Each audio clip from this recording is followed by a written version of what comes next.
Honourable members. We may now have A moment of silent prayer or meditation.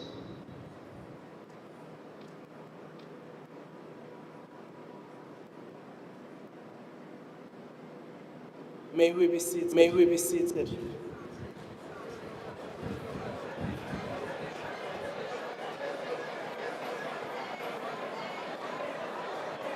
Order, honourable members.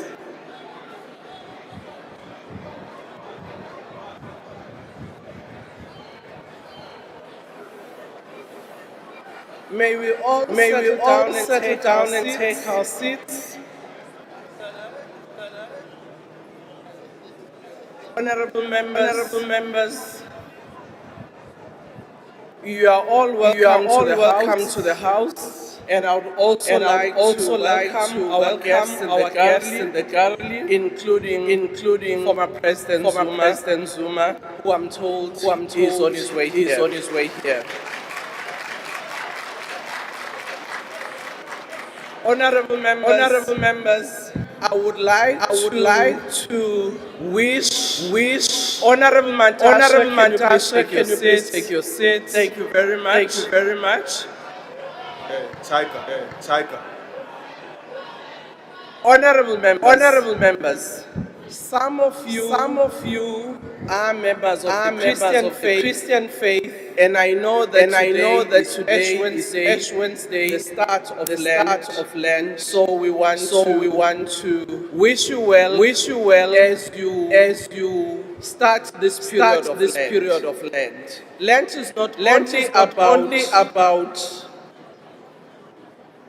doing away with maybe food something that you like most, but it's also about doing away with bad behavior. And I just hope that if we know that there's some bad behavior, we will make sure that in the 6 weeks when we finish Lent by Easter, that too will be seen in how we do things going forward. Honourable member, just one of the bad things I'm sure we can do away with. It's what I saw here yesterday. A lot of you were busy on your phones while the house was in session, taking it, not texting. And some of you were even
I'm sorry, Honourable Malema, I didn't notice. What's your point of order?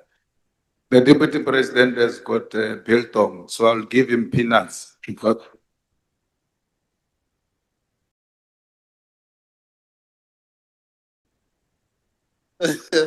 Thank you very much, Honorable Member. Again, let's try and preserve the decorum of the House. Honorable Moimang. Thank you, Honorable Speaker. Honorable Speaker, in one of his books titled Oliver Tambo's Dream, 4 lectures, former judge of the Constitutional Court of South Africa, Albert Louis Sachs, well known as Justice Sachs, an accomplished lawyer and a leader of the Congress movement, describes the achievements of the ANC since 1994 by posing 2 fundamental questions. The first one is as follows: if a paternity test were done on South Africa's widely admired constitution, whose DNA would come up?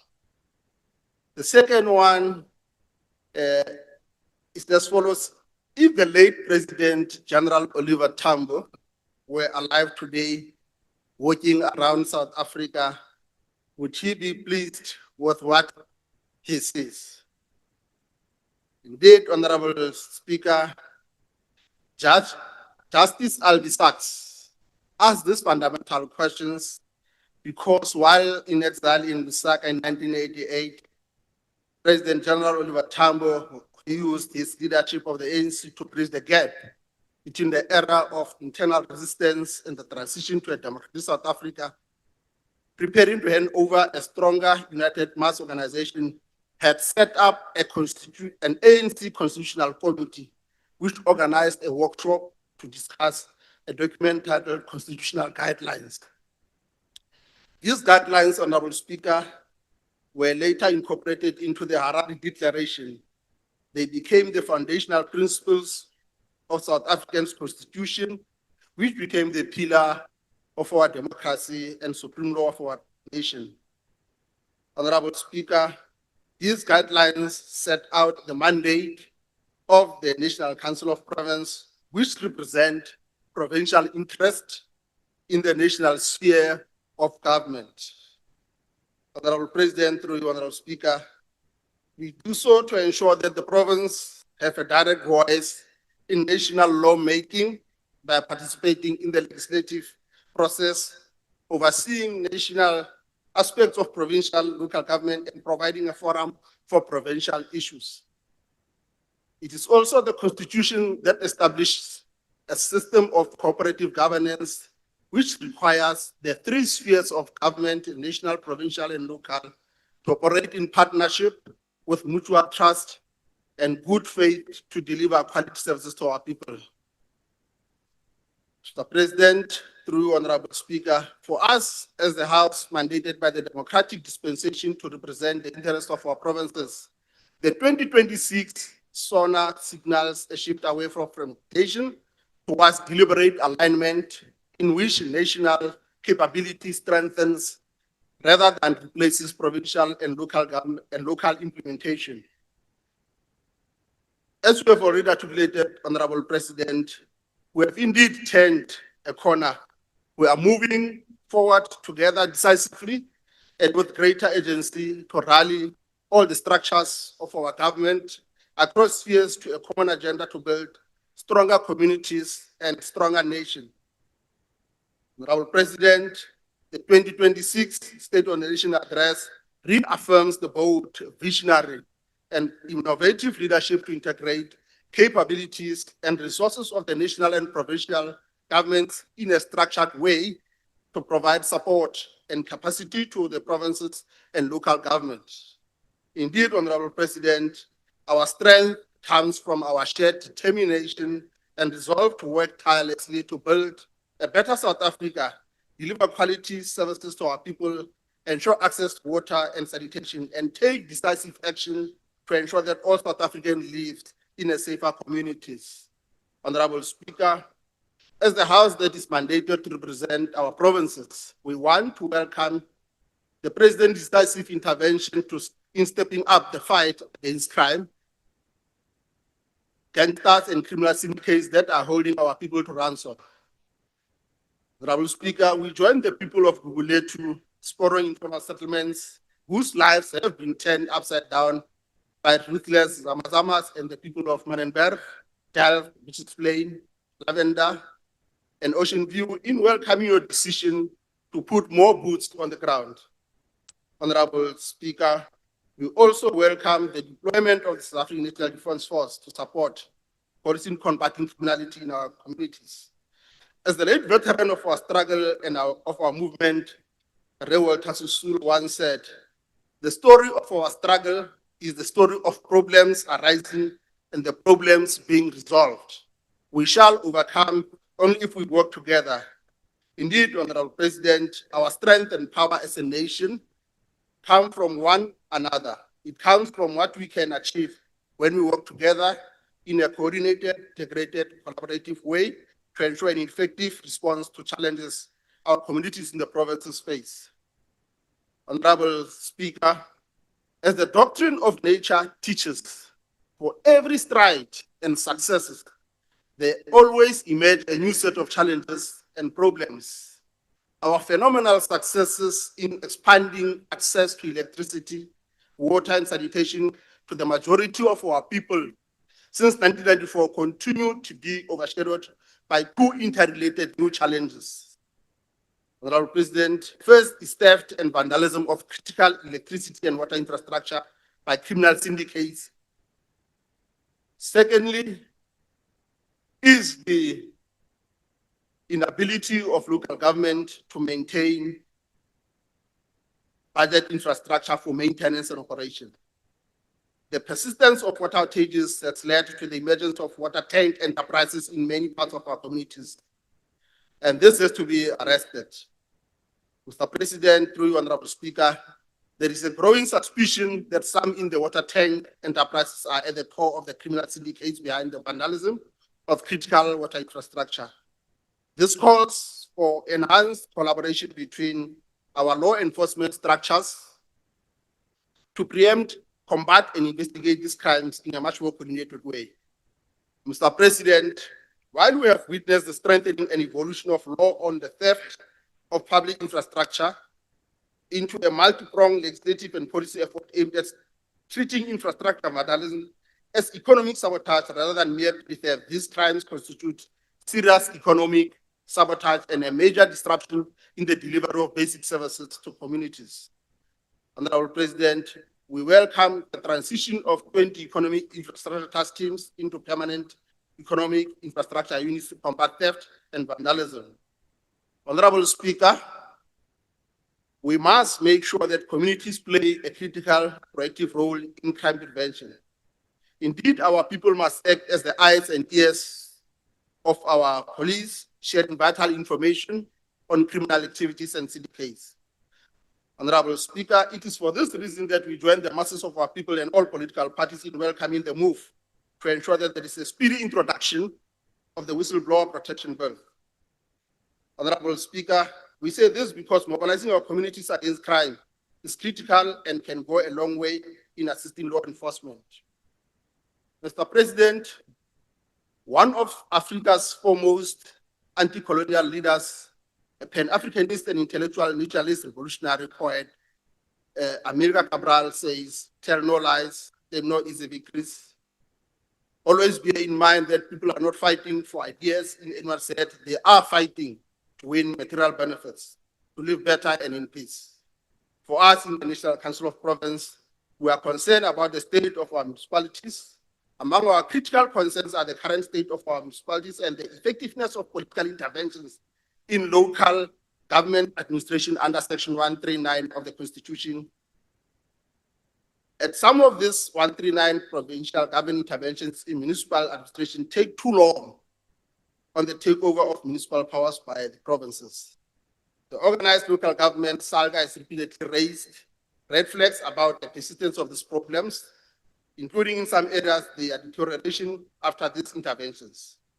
This calls for a fundamental paradigm shift, Honorable President, and a structured empirical study on the impact of these interventions in turning the local government around. Because we have correctly declared this year the year of fixing local government and transforming the economy. Among the critical questions, Honorable President, which we may have to consider is whether the NCOP should focus more on monitoring the support and capacity provided by national and provincial governments to local government under Section 154. Honorable Speaker, Section 47 of the Local Government Systems Act enjoins the minister responsible for local government to provide an annual report on state of local government to the National Council of Provinces. So therefore, critical scrutiny and analysis of these reports by the House of NCOP can provide valuable insights and inform the development of early warning and intervention in local government. Honorable Speaker, one of the most significant announcements in SONA, as correctly pointed out by the Minister and Honorable Kaunda, is the revised white paper on local government, which acknowledges a simple truth, that not all municipalities can or should be treated the same. Some metros have stronger revenue bases, others struggle to maintain basic services. So therefore, a differentiated approach allows strong municipalities to do more, weak municipalities receive targeted and national support, and persistent failure is to be met with firm intervention. Honorable Speaker, this is not a retreat from decentralization, but a systemic, structured, and controlled evolution of our governance system.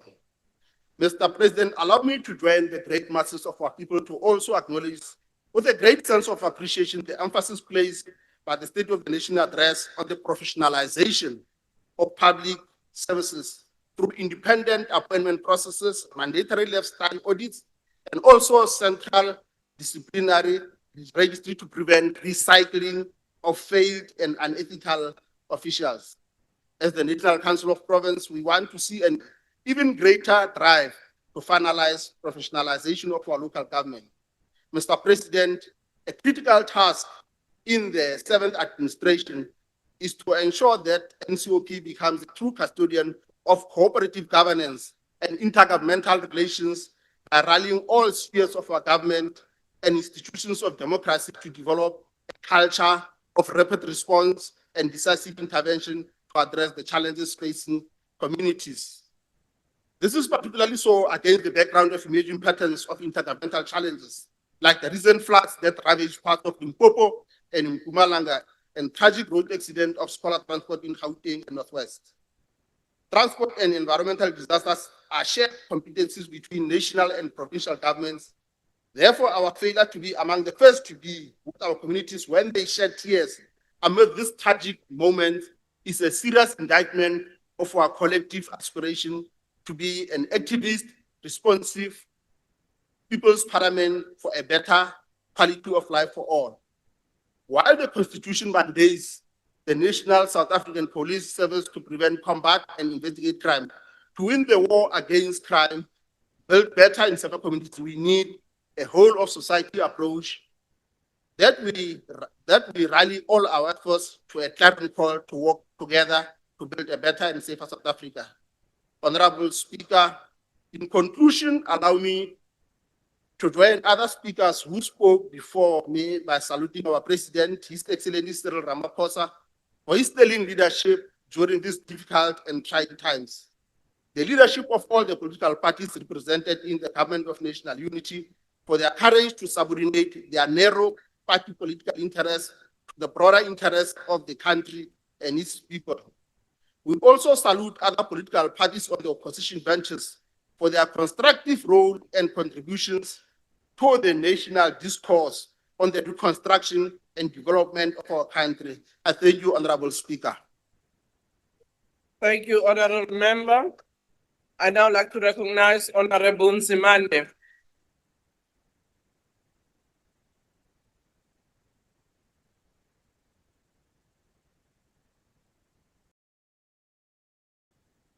Ngiyabonga Speaker, ngicela ukubingelela amakhosi ohlanga. Ngibingelele umongameli womkhonto wesizwe nethimba lakhe.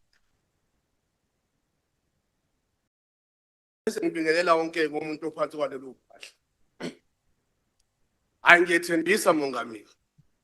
Angeke ngixoxe nje kancane ngendlela okwathi sesiya ku democratic breakthrough barikhuthwa ngakhona ukuthi yoba uconstable wasuqeqeshwa nawu umuntu owayesebenzela i-MI 46 Paul Oslovel. Angeke ngisho lutho. Ngeke ngisho lutho. Ngisho umhlonishwa uSibiya Ntuthuko Honorable Ntuthuko Sibiya mayelana neskandal school feeding scheme tender involving unkosikazi wakhe angizikusho lutho. Angeke ngisho lutho nakoziswana zingangamathuna ezingane.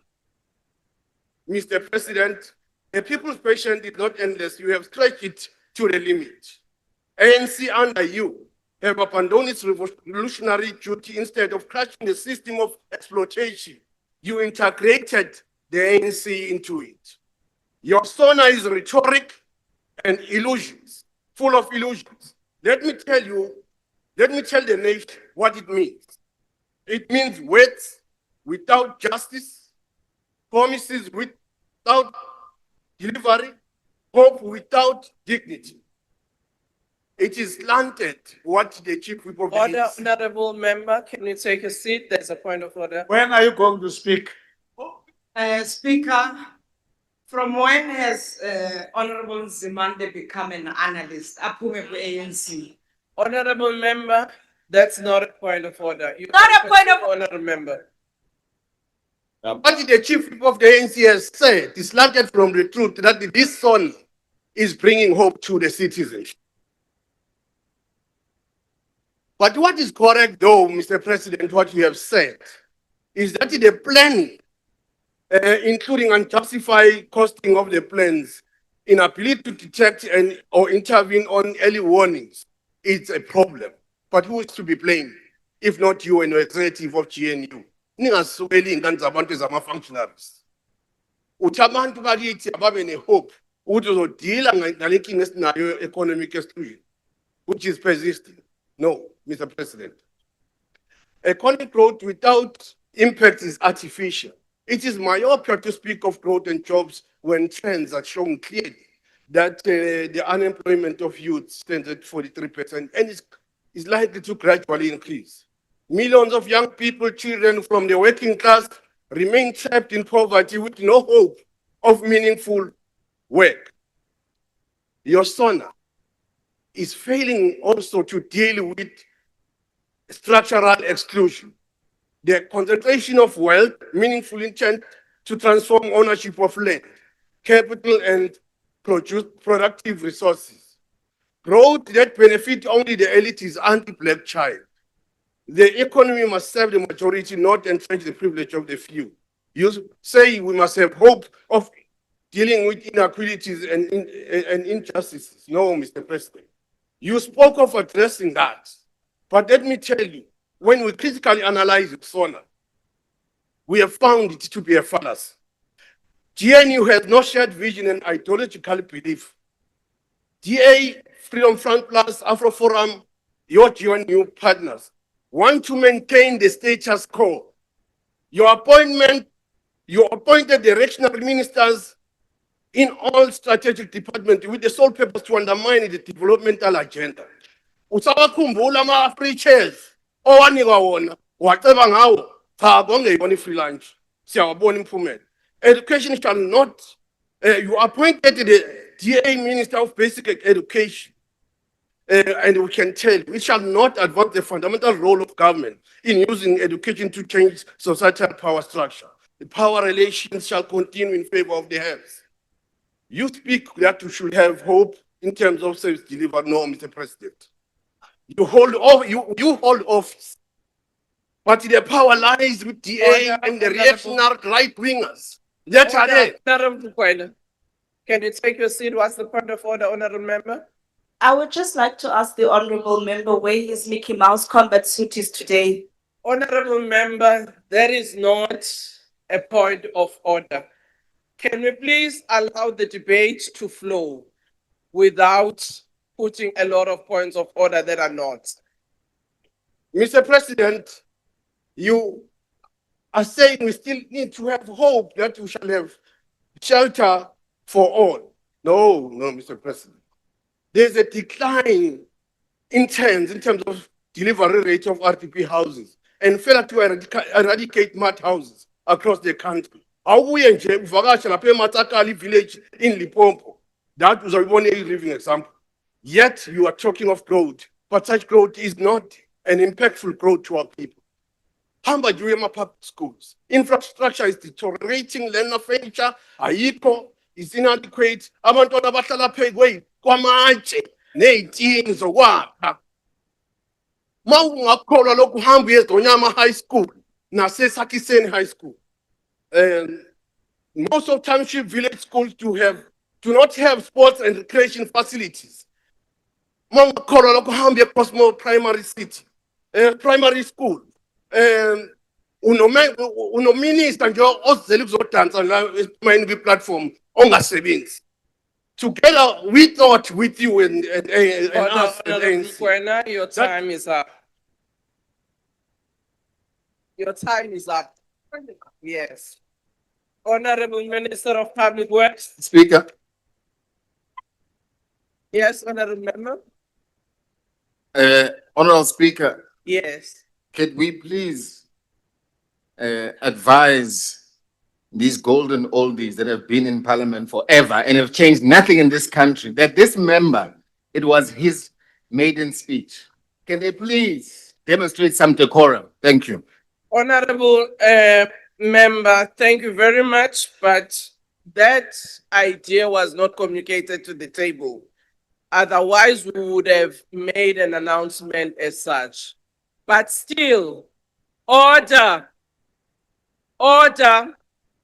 Honorable members, can we please make sure that we allow speakers to express their points of view, whether we like it or we don't? Interjections are allowed, but commentary that follows in each and every sentence or paragraph is not allowed. Can we please be in order? What's the point of order, Honorable Tlangwini first? You wanted to make a point of order? Thank you, Speaker. Speaker, I think you are letting the House collapse and degenerate as usual.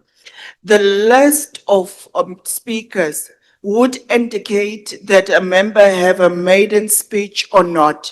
So if your table staff didn't do that, that is not our duty. That is your duty. So Well- you are degenerating this House as per usual under your watch. So please do your job as the Speaker and let the House flow. Thank you. Thank you very much, Honorable Tlangwini. And if you may please look at your own list in front of you, it does not indicate. So, and that's why I have said, wait. That's why I said the table staff had not advised. So, Honorable Takmo, what's your point of order?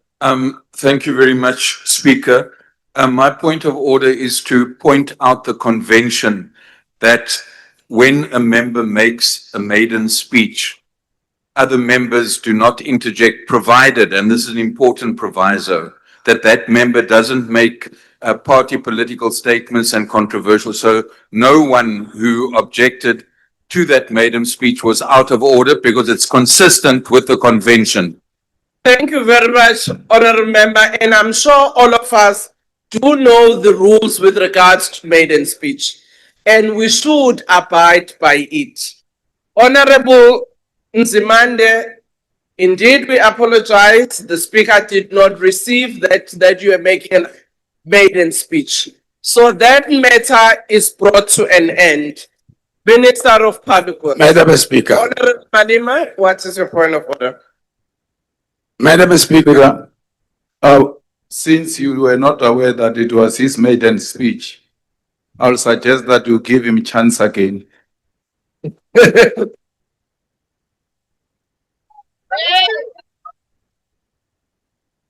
Honorable Malema,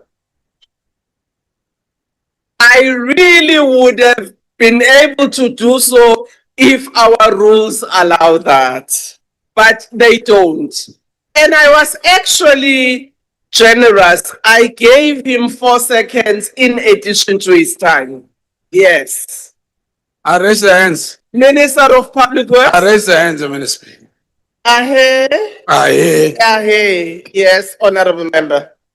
Madam Speaker, yesterday you said someone who likes to raise their hands is because of famous TV, which means they want to be famous. Let them go and record to be artists, they'll be famous. You are not going to surpass Reddy. That is the Honorable Reddy spot. Minister of Public Works.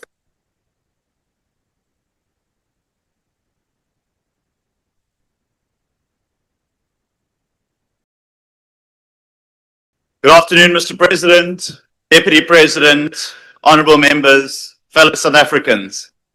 Last week, we welcomed the announcement by the President that will fundamentally change how this country manages its property portfolio, and that being the establishment of a property investment vehicle. It is the most significant change in the management of state property since 1994 and a clear break from the past. For decades, South Africa has owned the largest property portfolio in the country, yet too many assets stand vacant, vandalized, hijacked, or underused. At the same time, the state spends up to 6 billion rand every year leasing private buildings. We own prime property that stands vacant, yet we pay rent for plush offices. We hold strategic land parcels in the metros while people live in informal settlements. We sit on an enormous asset value base, yet we don't generate any revenue to fund asset maintenance. These contradictions end today. The truth is, honorable members, that the current model was never designed to build value, making reinvestment in maintenance and upgrades almost impossible. And the result has been predictable: decay, inefficiency, and lost opportunity. The South African property investment vehicle changes that logic entirely and flips the script on unrealized property asset values, maintenance, and investment. Work on this reform began more than a year ago, learning from best practices both domestically and internationally to create an asset book that generates wealth for the public for generations to come. Let me be clear about what this vehicle actually is. It is a ring-fenced, professionally governed investment platform that consolidates income-generating and strategically located assets into a single structure with one mandate, and that is to unlock value for reinvestment. It introduces the best in asset management, development finance, and property development. It establishes a verified digital asset register, a single source of truth covering ownership, condition, leases, valuation, and performance. And for the first time, the state will manage its property portfolio with real-time data and not fragmented spreadsheets. It separates the roles of owner, manager, and developer, introducing professional property management expertise to run leases, maintenance of assets, life cycle planning, and tenant performance with commercial discipline while building book asset value. It creates structured long-term development rights that allow private capital to invest in precinct upgrades, mixed-use housing, and redevelopment. And it reforms the revenue model to generate income from these assets to support our maintenance. This is how we move from being reactive maintenance owners to planned life cycle managers. This is how we reduce the billions currently spent on leases. And this is how property stops being a liability and starts being an asset. The vehicle includes a dedicated development capability, funding bulk services and precinct preparation, so underutilized land becomes bankable projects. Clear project timelines will allow private sector partners and sovereign funds to participate with certainty. In Swane, the government precinct program shows that this is possible through 30 projects with more than 1 million square meters of development and roughly 33 billion rand in phase one, transforming lease payments into appreciating assets. Phase 1 on its own can eliminate over 400 million rand in annual lease costs and deliver a portfolio valued between 45 and 55 billion rand once it's complete. Phase 2 expands this momentum. It focuses on the refurbishment of underutilized public buildings, bringing them back to life. And it also means jobs. Nearly 100,000 direct construction and indirect jobs are projected, with up to 60 billion rand in broader urban economic activity catalyzed in the program. It also means well-located public land in the inner city of Johannesburg being used for housing close to transport and employment, not standing fenced off or unlawfully occupied. It means hundreds of residential properties being offered to those who serve our communities, including nurses, police officers, and teachers. The state does not need to own all of these assets, and neither should it. The DA fundamentally believes in using state assets to build generational wealth through houses that families can call their own. No longer will these homes stand idle while those who serve our country struggle for accommodation. Consider Telkom Towers, a building that has cost the state close to R1 billion and yet remains unusable. We're finalizing an RFI to convert this dead asset into productive accommodation for government departments. Consider Youngsfield and Wingfield, prime underutilized defense land with the potential to create new communities while lowering maintenance costs and restoring dignity and bringing those closer to economic opportunities. Honourable members, this is the reform that the DA is contributing to the GNU. We are determined to be solutions orientated to unlock growth and jobs for all South Africans. A new investment vehicle will attract untapped investment. It will create hundreds of thousands of new jobs on top of the 160,000 new jobs already created in the construction sector over the last 6 months. I look forward to working with all of our partners as we continue to turn South Africa into a construction site, and South Africa will be stronger for it. I thank you. Thank you, Honourable Member. Your time is up. Honourable S.I. Subrathi.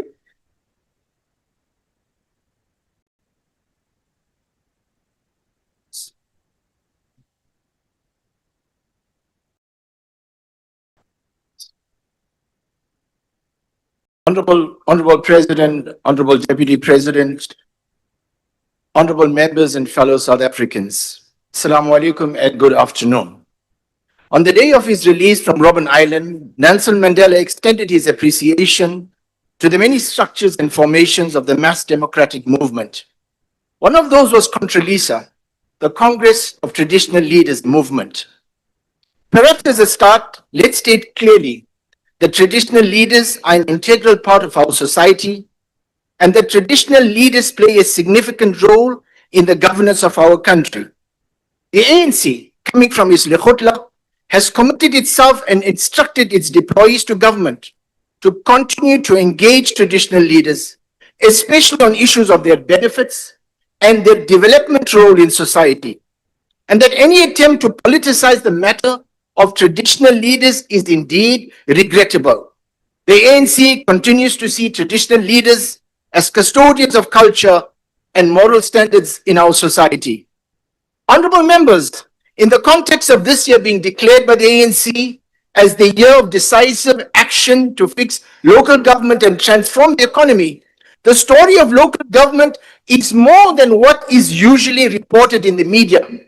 Whilst there are extreme challenges, indeed there are also extreme improvements. To cite a few examples, Okashlamba, Dr. Nkosazana Dlamini Zuma, Ray Nkonyeni, to mention a few, are amongst the best performing municipalities in KwaZulu-Natal. Just a few months ago, eThekwini recorded the highest number of tourist attractions and 19% increase compared to the previous years. Since the president deployed his task team and utilized the district developmental model, we have yielded positive results. Now, Honorable Kaunda has dealt with this extensively in his speech yesterday. The Ilembe district municipality was last year awarded by KZN Kokta as the best performing district, and Ilembe Enterprise was named as the best district agency, development agency. Now, honorable members, although a small district located on the east coast of KwaZulu-Natal, Ilembe is one of the best cities in KwaZulu-Natal. In the previous year, they invested over 200 million in infrastructure, water branches, water projects in Makambini, Kwadukuta bulk sewer mains replacement, and the Undulinde water supply project.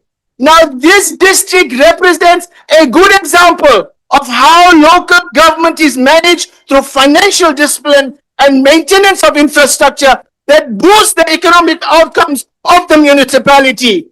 Therefore, honorable members, the story Honorable of Speaker, point of order. Honorable Can you take a Speaker. seat? Can you please wait until I recognize you?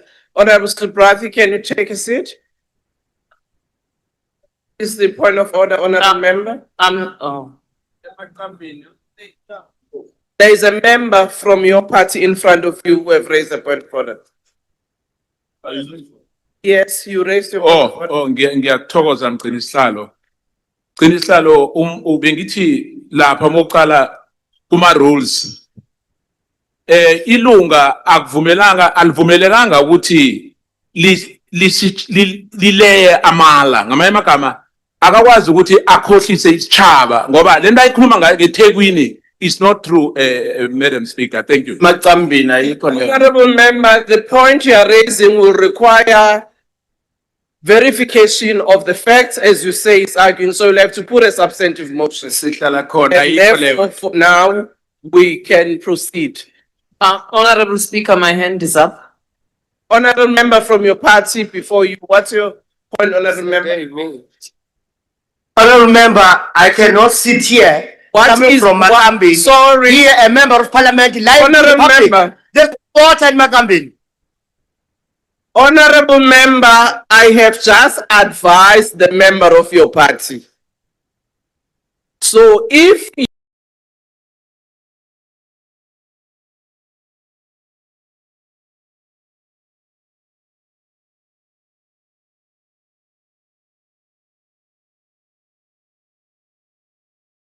you have facts different from what the member is saying, bring a substantive motion. Because all of us can just stand and say, this one is not telling the truth, this one is, it won't take us anywhere. Honorable Chabalala, do you still want to say something? Yes, Honorable Speaker, thank you. Honorable Speaker, microphone etiquette. Can he step away from it a bit? He's Honorable blowing member, my ears. that's the point for the presiding officer to determine. Can we please not have the spurious point of order? Honorable Subrathi, take the platform and continue with your speech. Thank you so much, Chairperson. Chairperson, therefore, the story of the success in local government is not limited just to eThekwini. The African National Congress is providing leadership everywhere. The Auditor General of South Africa's audit report for the financial year ended 24-25 represents a positive outcome altogether. Let's pause for a moment, honorable members, to appreciate the hard work of our supreme authority and to indicate that SCOAC is hard at work to ensure that the AGSA is capacitated fully to carry out its mandate. Now, the AGSA's most recent MFMA reports show that 140 municipalities, or 55%, are now in an unqualified or green bracket with some improvements. For example, Umshwati in KwaZulu-Natal, under the ANC leadership, a notable success, honorable members, moving and making a quantum leap from a qualified all the way to a clean audit through focused leadership. The disclaim breakthrough, perhaps the biggest accomplishment, is that 20 municipalities have finally moved out of the disclaim, the worst category of the cycle, over the cycle. Notably amongst those showing progress in record keeping is Makana in Eastern Cape, though it remains under close provincial monitoring. Now, honorable members, these achievements are pivotal, and they will become even more central as the Department of Copta is leading the review of white paper on local government. Now, we must acknowledge that some municipalities are weak, that they have no sustainable revenue streams, and that at times the capacity to collect because of faulty billing systems and inadequate revenue sources. Now, the review of the entire system is a step in the right direction, and we expect this to be tabled in Parliament, in Cabinet in the next few months of 2026. Other than that, other than the review of the white paper, Parliament is busy processing a number of legislative proposals relating to local government. For example, the first and second amendments to the Municipal Structures Act, which has been combined to become the Coalition Bill, the Intergovernmental Monitoring, Support and Intervention Bill, and the Independent Municipal Demarcation Authority Bill are just some of the legislative interventions introduced by the ANC in the 6th administration to deal with the problems affecting local government and to strengthen its capacity whilst fostering intergovernmental relationships. Now, honorable members and honorable President, we can come up with all kinds of legislations, rules, and safeguards. It will do it, but if we do not emphasize the moral and ethical capacity of those entrusted with leading public institutions, we will still experience the same challenges. Honorable President, we must deal with the pattern of consistent non-compliance with legislation. Honorable President, non-compliance with legislation requires stronger consequence management and should not be the norm. Therefore, the professionalization of the public service and the embedding of meritocracy is not negotiable. It is a must. Working with the Public Service Commission, the government is hard at work to improve governance, and lifestyle audits are being conducted. But honorable members, professionalization must go beyond just lifestyle audits. We need a self-revolution in all individuals entrusted with the leadership of our people. Many years ago, the father of our nation, Nelson Mandela, made a bold statement arguing that South Africa needed an RDP of the soul. Mandela's call for the RDP of the soul remains relevant today. Such will move us as a country together to understand the urgencies of our people, to understand the dire consequences of actions and inactions. This will guide us to see right from wrong. Most importantly, this will make us understand that we are servants of the people. This requires a commitment from all sectors. Your time is up. Thank you. Thank you, Honorable. Honorable Ndoluchumu.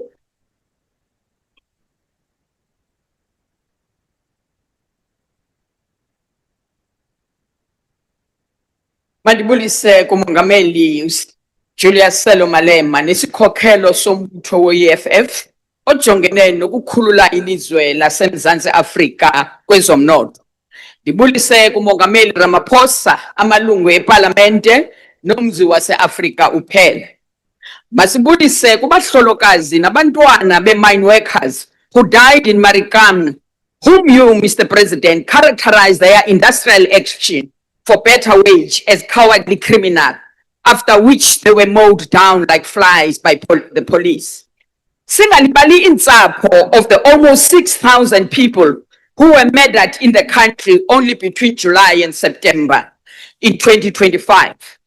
The over 10,000 women and children who were raped in the same period, and to the almost 5,000 motorists who were hijacked in that same period. One of the victims of these heinous crimes affecting the country was Olirato Mukhane, a 30-year-old woman who was killed by a person she went on a date with. She is one of thousands of women whose lives were snatched from them by the criminals now running this country. Mr. Ramaphosa, your government simply does not know what to do with the crime anymore, sir. The extortion record is now a parallel government running this country, dictating who get what service and when. As we speak now, a public clinic in town to Kailicha was forced to close because your government is unable to provide protection to nurses, security guards, who are threatened by thugs who want protection fees. The Cape Flats is a war zone where children as young as 14 carry machine guns, spreading fire and fear among citizens in pursuit of the goals of these protection records. Your announcements to deploy soldiers to the Cape Flats is a little too late. It is a demonstration that you have zero confidence in the capacity of the police to fight crime. As demonstrated by the Madlanga Commission and the ad hoc committee, ukhwablizo South African police lungapha yokoqonda, and it requires complete recalibration before it can properly deal with crime. It is for this reason that we in the Economic Freedom Fighters tabled a motion for Parliament to investigate the causes of this terror in the Cape Flats. Awukwazi ukubopha isilonda ubomfu ungabubanglanga.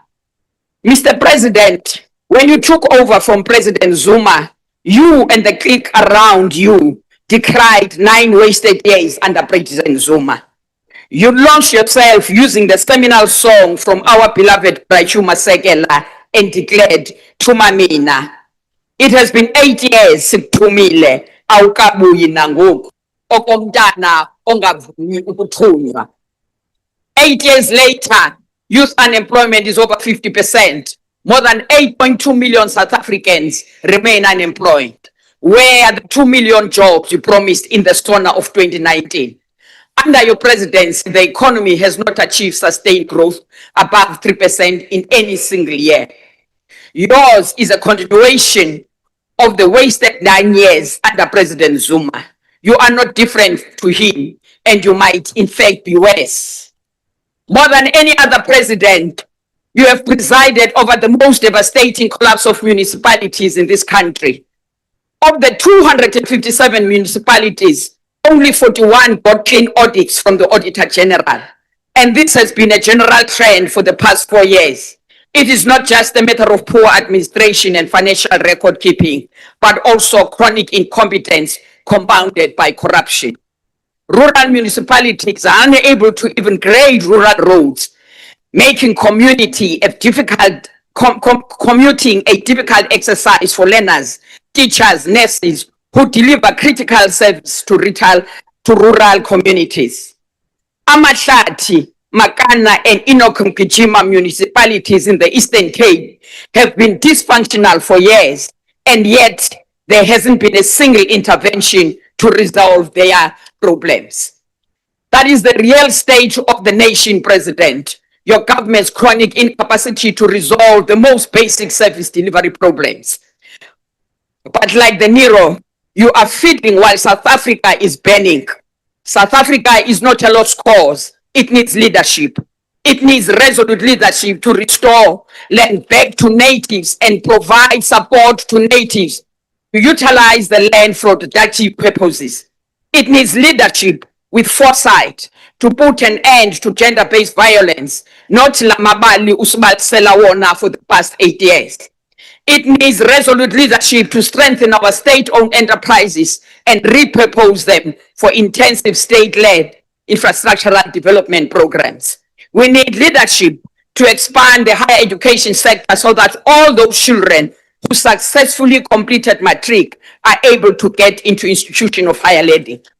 We need leadership to completely eradicate slums to ensure that every single family has a decent roof over their head.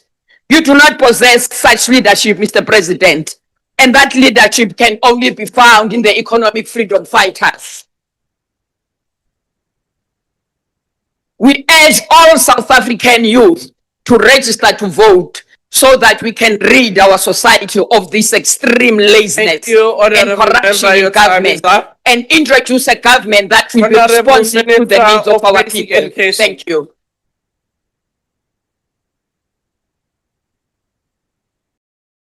Uzwile Matamela, ne? Uzwile. Honorable Minister of Basic Education.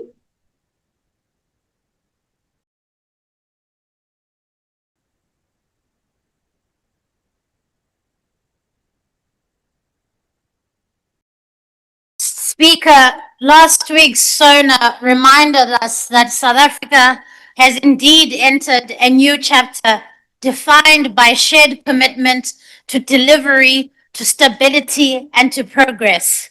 The GNU is demonstrating that it is possible to work across political lines, to stabilize the country, to grow the economy, and to create jobs. It is possible to place the people at the heart of what we do.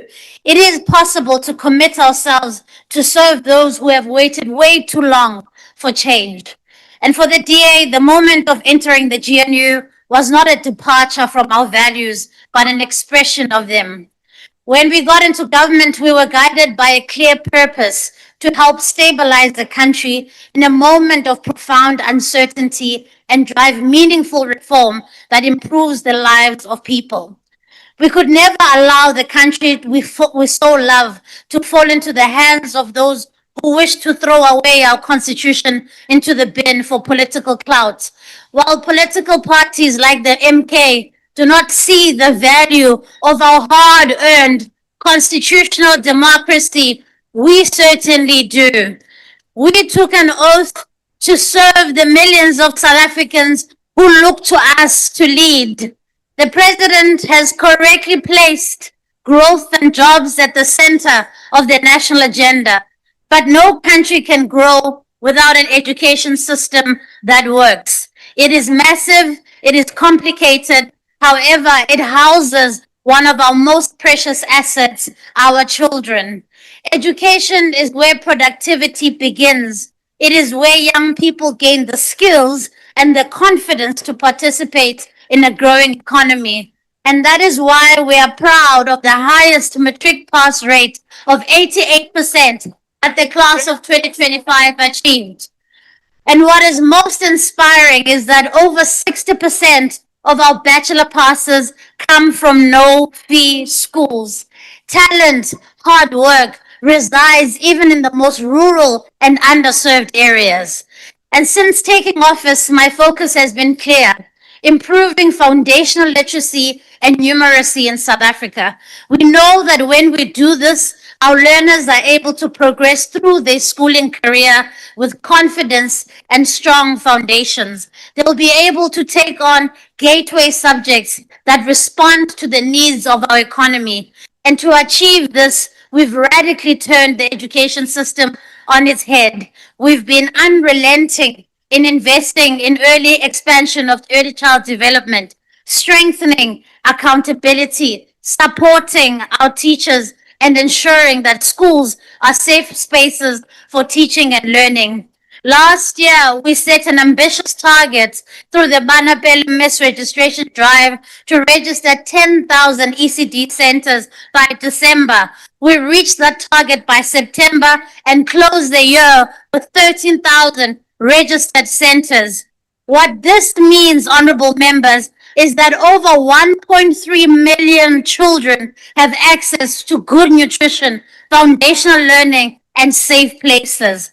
We've set aside 10 billion rand over the next 3 years to support ECD, increasing the subsidy to 24 rand a day. That means in 2025 alone, we added 150,000 children to gain access to the subsidy. South Africa, ladies and honorable members, South Africa is not a poor country. Our children cannot die of hunger. And that is why we're including school nutrition in ECD centers. We will not stop until every child has access to early learning center with a warm meal, with structured lessons and safe environments. In addition, we've established a nearly 500 million rand education outcomes fund to create 100,000 ECD spaces across 3 of our rural provinces: KwaZulu-Natal, the Eastern Cape, and Limpopo, the largest early childhood care education fund of its kind globally. We are determined that a child from Giyani, from Kanyakude, from Elusikisiki must have the same start as a child from Bishop's Court and Sandton. Speaker, tremendous progress is being made even in the harshest fiscal constraints. Years of austerity measures have hamstrung our provincial education departments, but we're working closely with MECs to strengthen delivery in each province.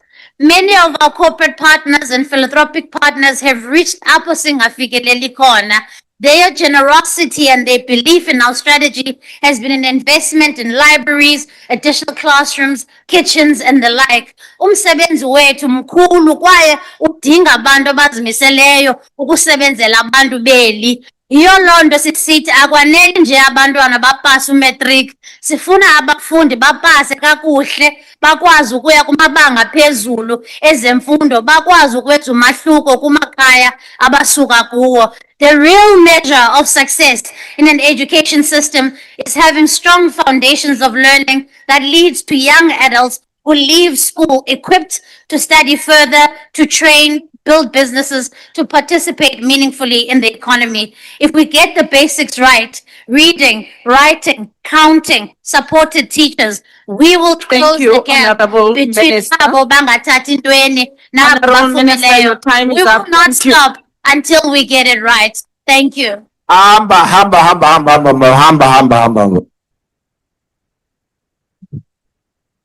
Honorable Kaleka Mazibuko.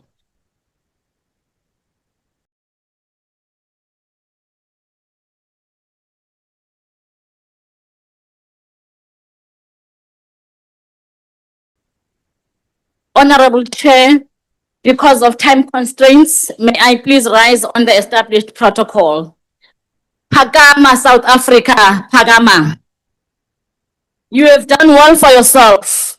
You have stood against oppressive systems like apartheid and spoke for the voiceless.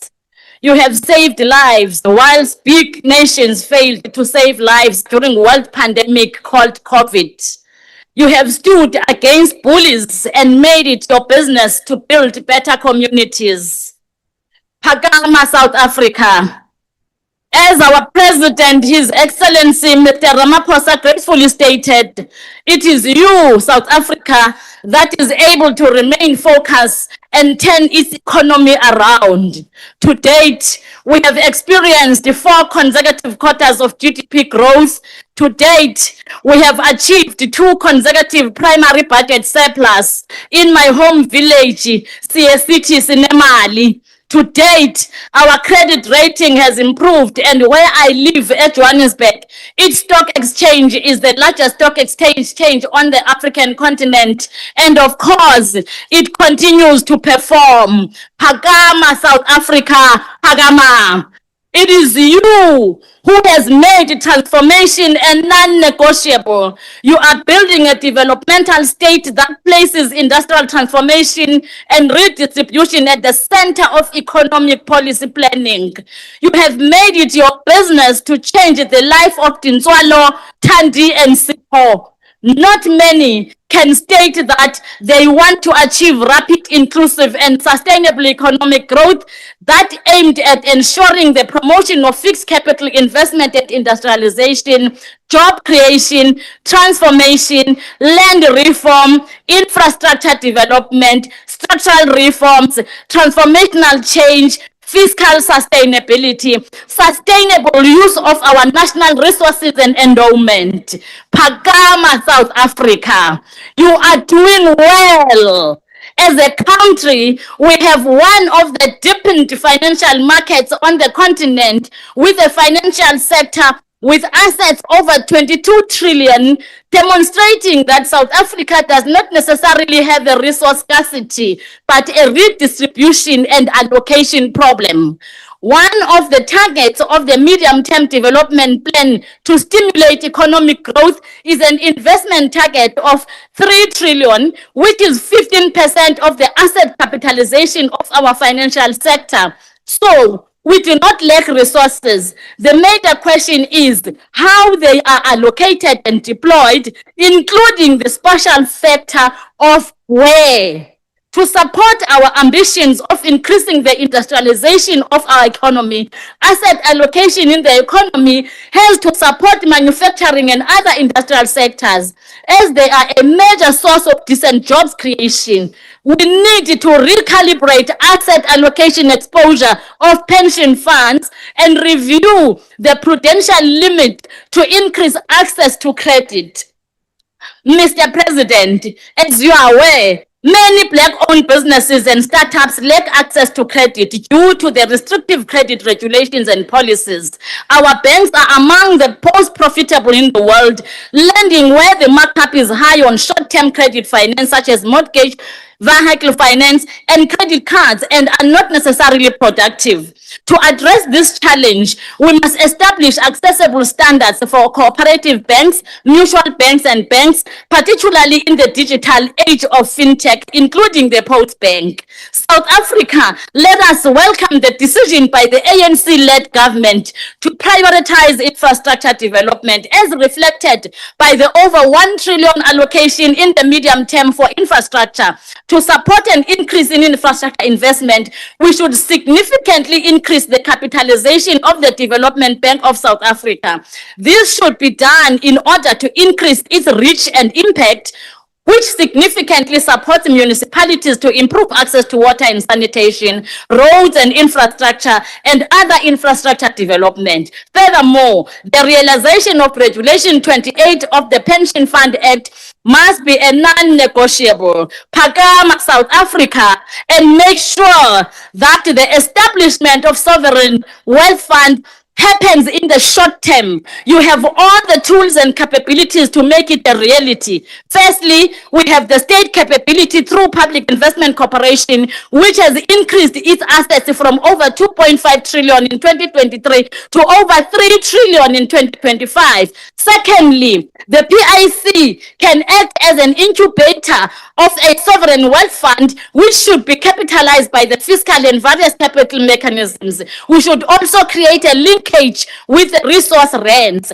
As we rise, we must remember that we have the power to transform South Africa's financial architecture. We have no fear to enter spaces where many fear. We must debate, agree, and change our monetary, fiscally, and credit policy so that they are inclusive and benefit all who live in South Africa. Phakama South Africa. Unleash the entrepreneurial energy of your people. Support them to compete locally and participate in trade. Break down the barriers and ensure that the people share the wealth of the country. As you rise with your people and leave no one behind. We are South Africa and South Africa is us. Madam Speaker, South Africa iyabonga kumongameli for his action-driven State of the Nation address. I want to repeat, for his action-driven State of the Nation address. Amanda, Phakama South Africa, Phakama.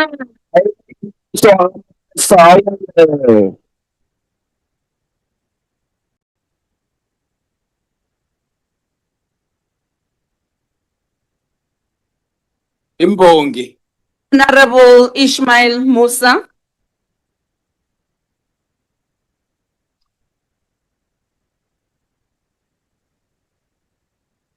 But also, you didn't know you are debating next. You are taking our time. Musa, you're showing our time. You're showing our time. Honorable Musa. Yeah, we must induct these new members. You need induct.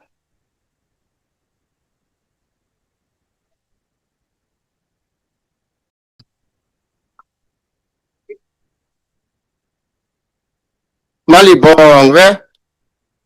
In the name of Almighty, the most gracious and the most merciful, Honorable Speaker, the leader of Al Jama, the Deputy Minister, Hanif Hendricks, His Excellency, President Cyril Ramaphosa, whom I have the highest respect for, the hero of perseverance in the face of adversity. We can look up to him in the face of adversity. Also, the Deputy President, Honorable Paul Mashatile, respected ministers and chairpersons in this august house. Honorable Speaker, may I be protected? There is a lot of noise. Honorable members, can we please allow the Speaker an opportunity to deliver his debate speech? Please record you may continue, Honorable Member. Thank you, Honorable Speaker. Please record the seconds missed. Respected ministers and chairpersons in this august house, let us respect one another. Honorable members, fellow beloved and patriotic South Africans, in the face of adversity, on behalf of Al Jamaa, I rise today to welcome and acknowledge the President's State of the Nation address. We commend the President for clearly identifying the many complex challenges facing our beloved country, and for courageously presenting solutions and a vision for a South Africa in transition. As Al Jamaa, our response is clear. Social stability is the bedrock of economic prosperity. Our Honorable President is committed to ending corruption. We must now move rapidly into decisive and immediate action. The urgent dismissal and prosecution of officials implicated in criminal activities is essential and critical.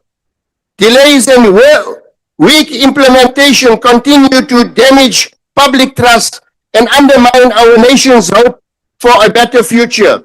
To eradicate crime, we must ensure that no state official, including members of the South African Police Service, is complicit in criminal networks. The rule of law must strictly prevail.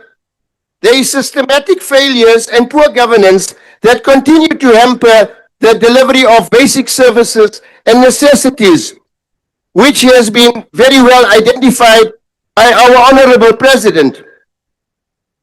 It is a known fact that communities are increasingly losing faith, trust, and confidence due to persistent breakdowns in water supply, housing delivery, electricity provision, sanitation, and prolonged delays in immigration and legal documentation processes. These are not privileges, they are constitutional rights. We commend the President for personally taking leadership of the National Water Crisis Committee. The estimated 400 billion required to address this crisis is substantial, and we look forward to clarity in the budget regarding funding allocation, rollout plans, and firm timelines and deadlines. The people of South Africa deserve immediate, reliable, and uninterrupted access to clean water. Fellow beloved South Africans, we are moving beyond crisis management and into an era of strategic human investment. The basic income grant, if implemented effectively, can serve as a catalyst for sustainable livelihoods. It must empower, uplift, and restore dignity, not merely as a survival mechanism. Al Jamaa also acknowledges and welcomes the President's unwavering stance in support of the people of Palestine, Western Sahara, and all oppressed nations. We call upon government to take decisive action against South Africans Honorable Member. serving. Thank you very much. Right. Thank you. Honorable Deputy Minister of Electricity.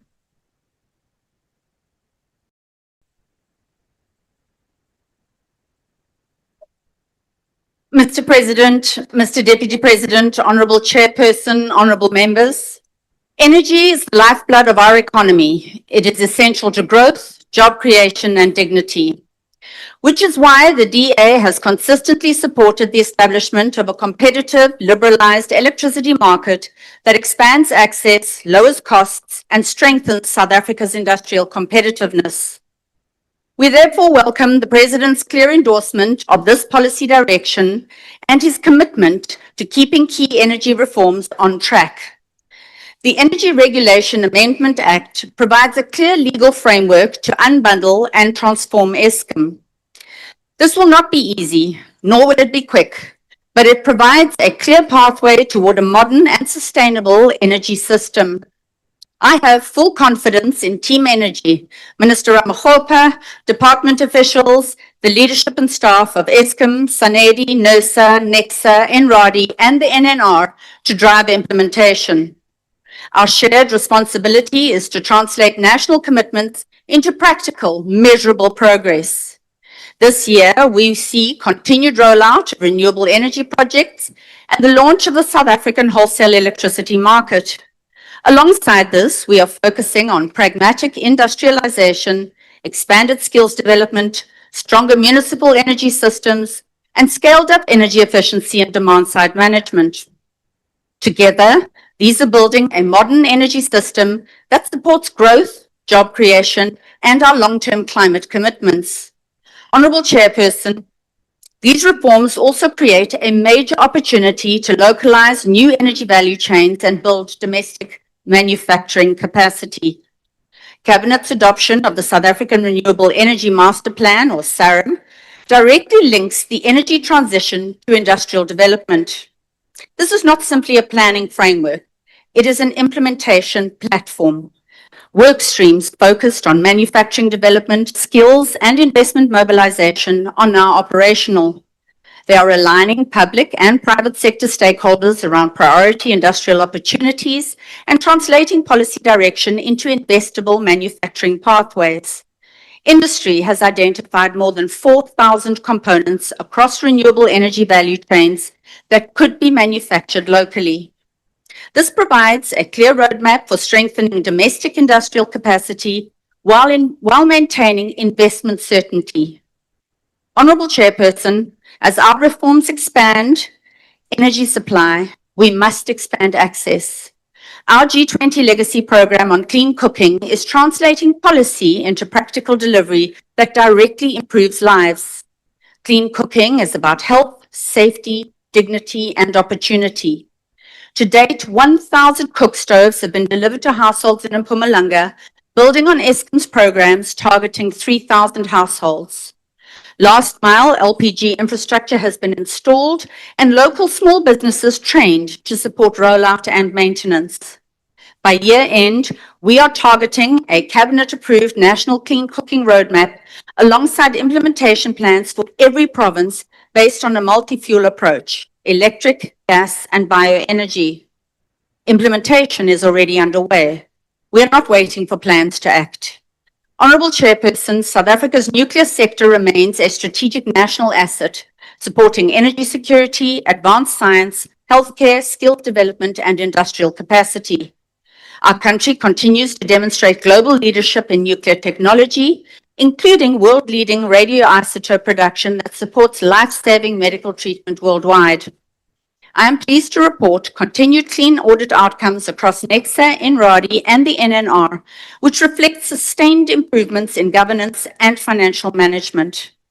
NECSA has returned to profitability and is attracting 1.2 billion rand in investment, not grants, from National Treasury for the new multi-purpose reactor. This will expand isotope production and strengthen South Africa's position in global nuclear medicine supply chains. Together with future nuclear build programs, this positions South Africa to develop a strong pipeline of technical skills and local manufacturing capability able to compete internationally. We have made steady progress, but reform must continue. With commitment, partnership, and sustained implementation, we can build an energy system that supports growth, inclusion, and long-term national capability.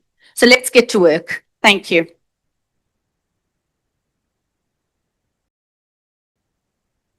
Honourable Peza. Thank you very much, Chair of the National Council of Provinces.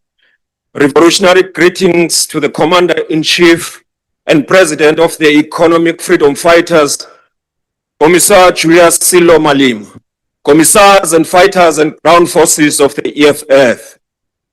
Today we rise not to defend the indefensible, not to massage the failures of this GNU, but to expose the rot in local government and to reject the falsehood and punitive government that is hell-bent at withholding funding to municipalities.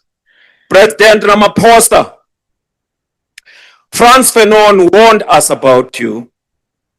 In the pitfalls of national consciousness, Fanon described a national bourgeoisie that does nothing but mimic colonial masters, focusing on personal enrichment while the masses starve. This culture of dispossession is evident across all your nine provinces, but most particularly so in Amatole district and Giyani since 2016. Like the colonialists before you, You treat rural mothers as invisible, forcing 60-year-old mother to trek 800 meters over dangerous terrain just to share filthy river water with livestock, whilst crushing her spine, her dignity under the weight of a 25-liter bucket. Mr. President, you offer reforms, which is not different from gradualism. But in Siatutuka Township in Belfast, women are raped in the dark because you cannot provide a single working street lamp. We should not be surprised. As for the ANC, a street lamp in a village is an expense, but a blue light brigade of a minister is a necessity. And now you have weaponized the national treasure to launch a war against the poor.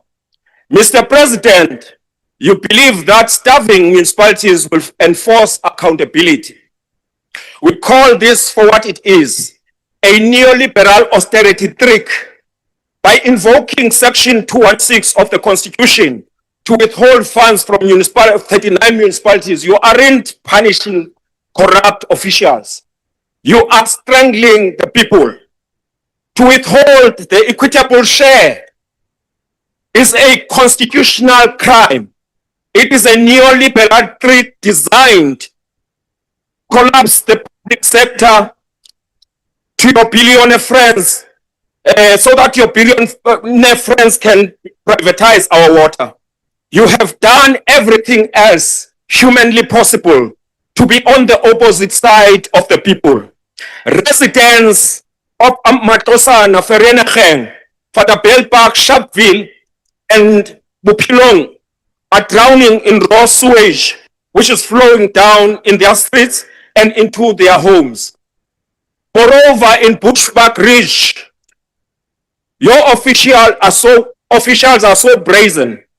They claim a 10-year-old leak as flood damage just to loot relief funds, while real families across the country were losing their roofs, their lives, and their livestock to devastating floods.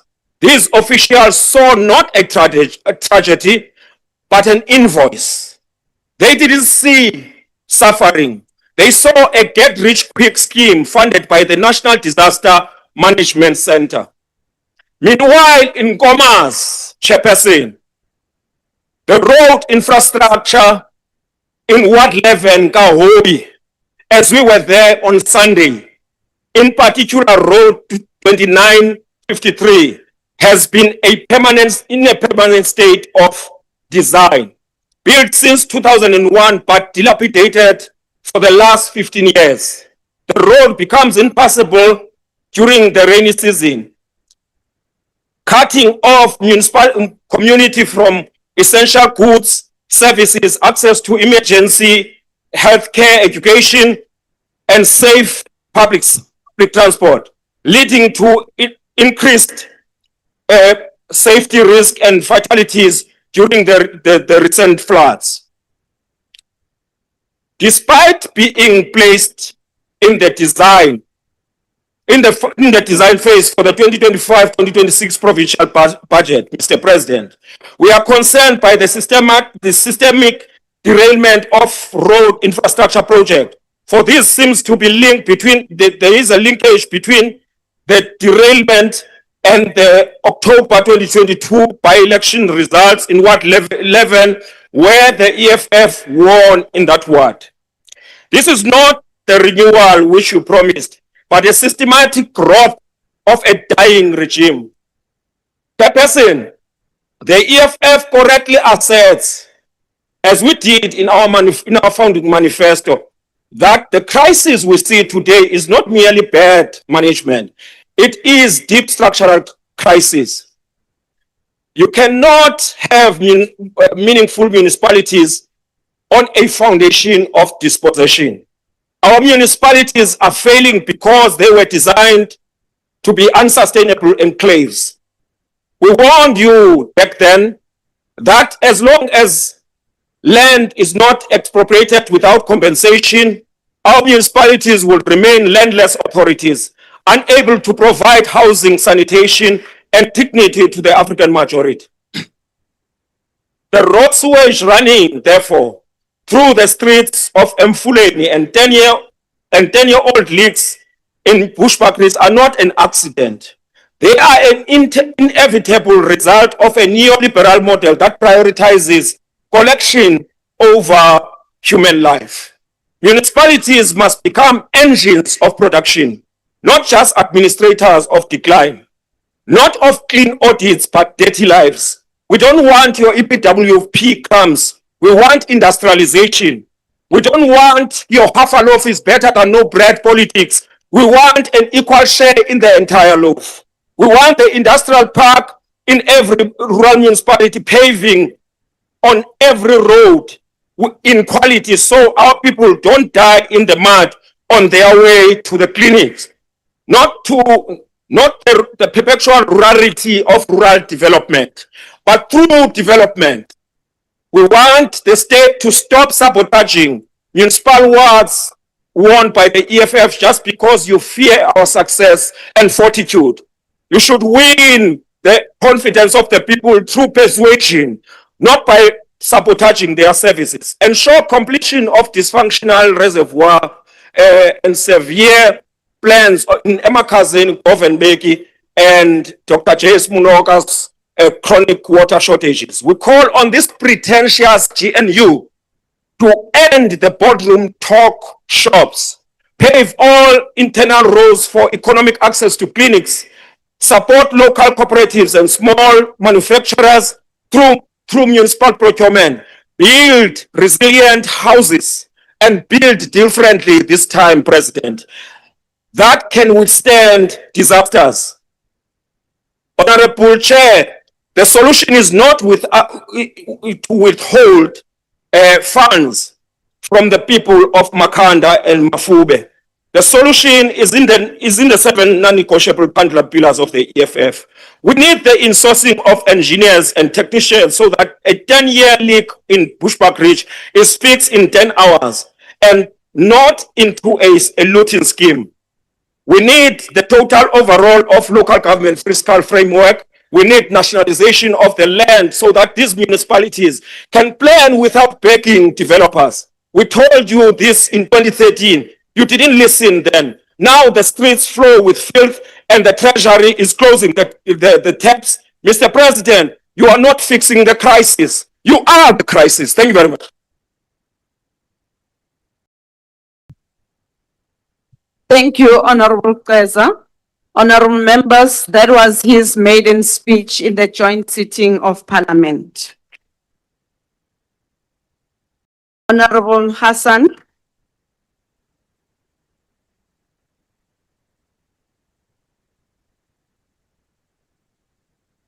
Madam Speaker, Mr. President, 70 years after women like Mum Sophie de Bruyn and thousands more marched, I stand here as proof that their courage moved our country forward through power and dignity of women.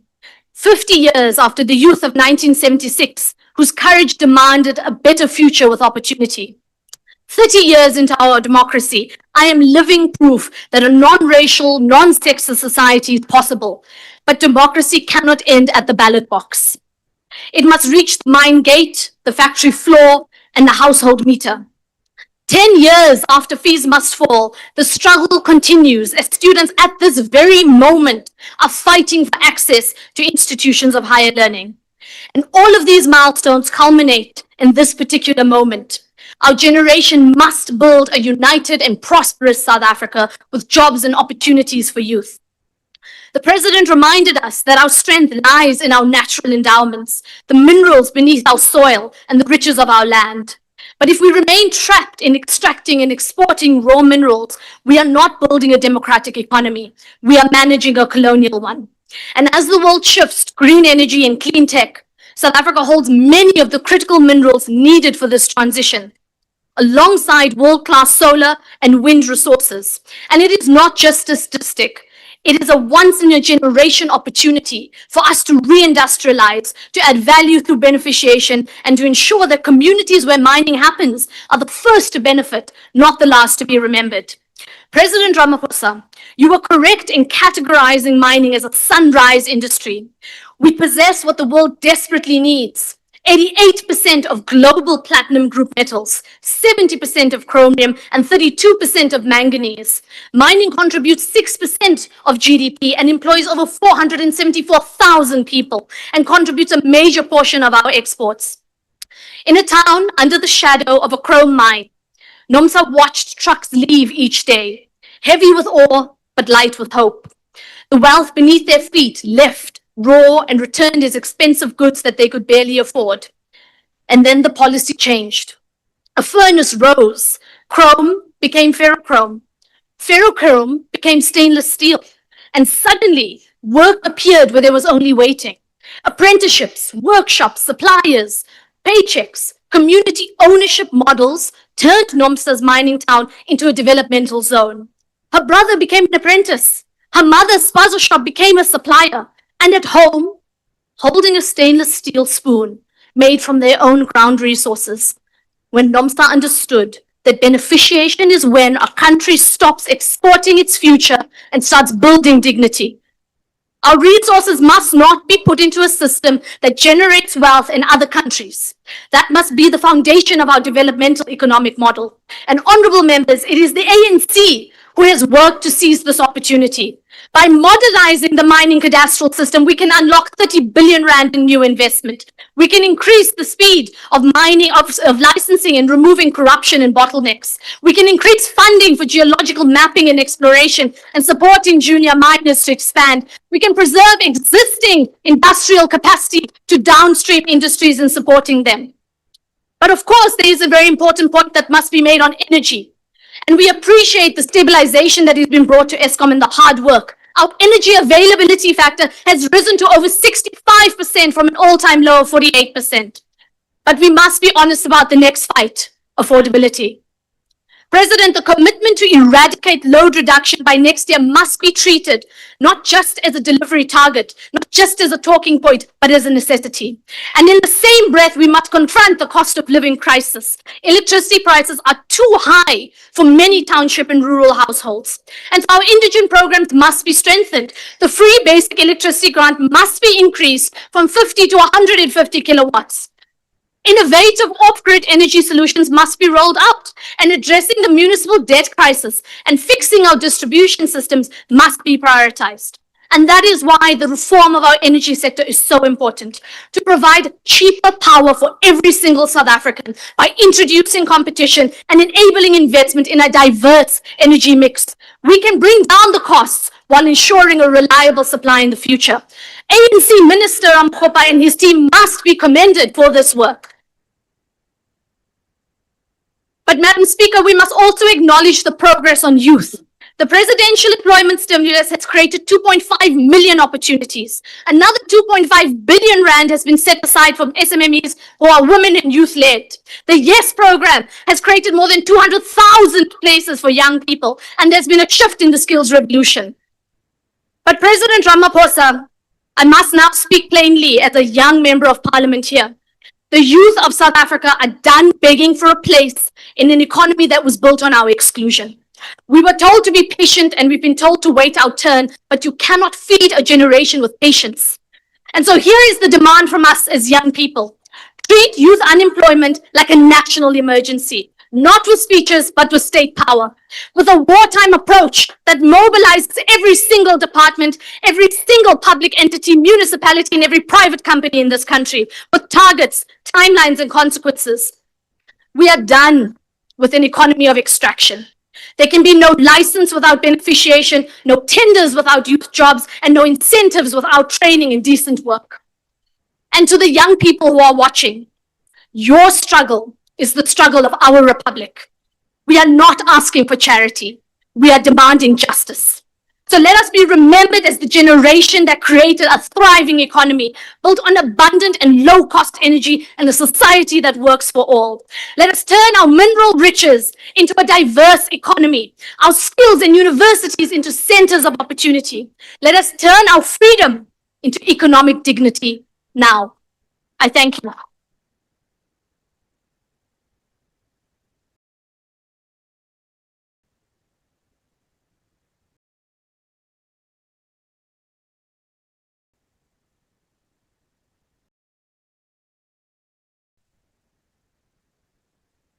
Thank you, Honorable Member. I'm now inviting Honorable Farmer.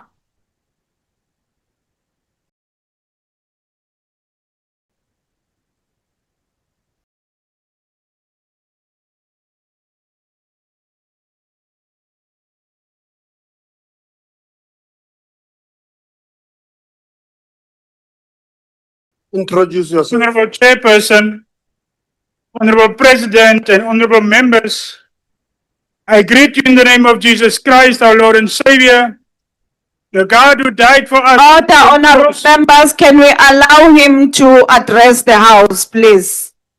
You may proceed, Honorable Farmer. First and foremost, let me thank Parliament that had the audacity to invite Ria Rian to do the praise singing for us at the SONA. It was really appreciated.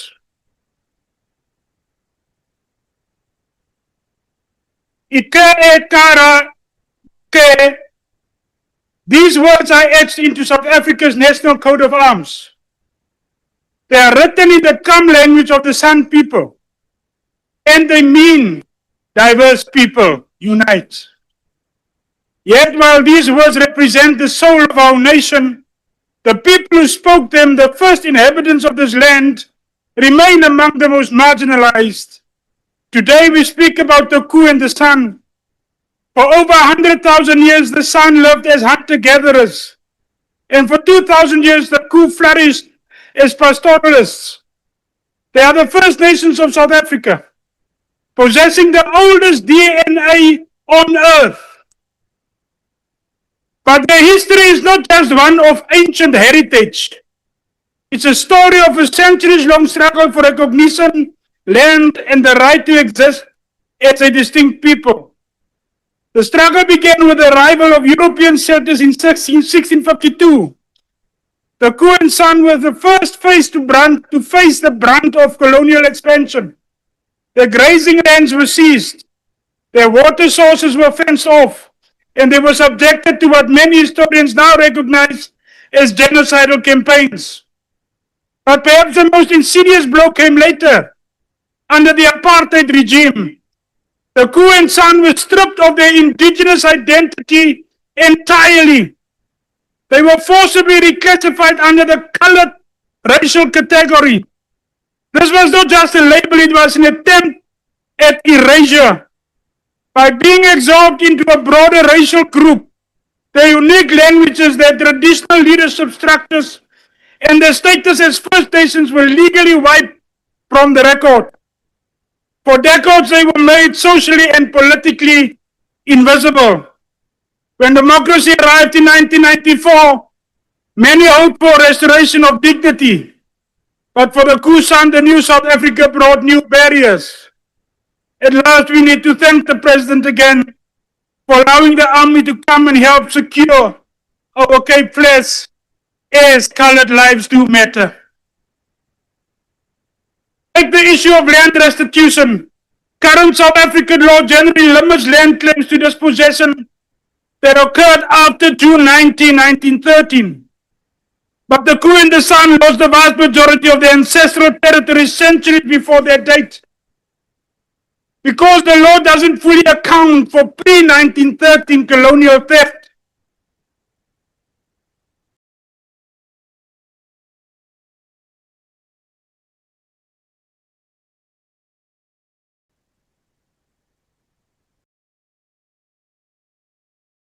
Many communities. Can we allow Honorable Farmer to proceed with his speech? Because the law doesn't fully account for pre-1913 colonial theft, Many communities remained landless in the very places where their ancestors' rock art still marks the caves. Then there is the struggle for legal recognition.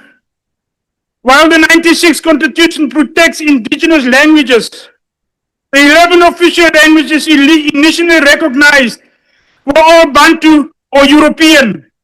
Ku and Sa languages like the Nu or Kukuhuap were relegated to a sub-clause, and many are now on the brink of extinction. Without official status, these languages cannot be taught effectively in school, further severing the umbilical cord between the youth and the heritage. The struggle continues in our courtrooms today. In recent years, the Traditional and Khoisan Leadership Act attempted to finally recognize Khoisan leaders.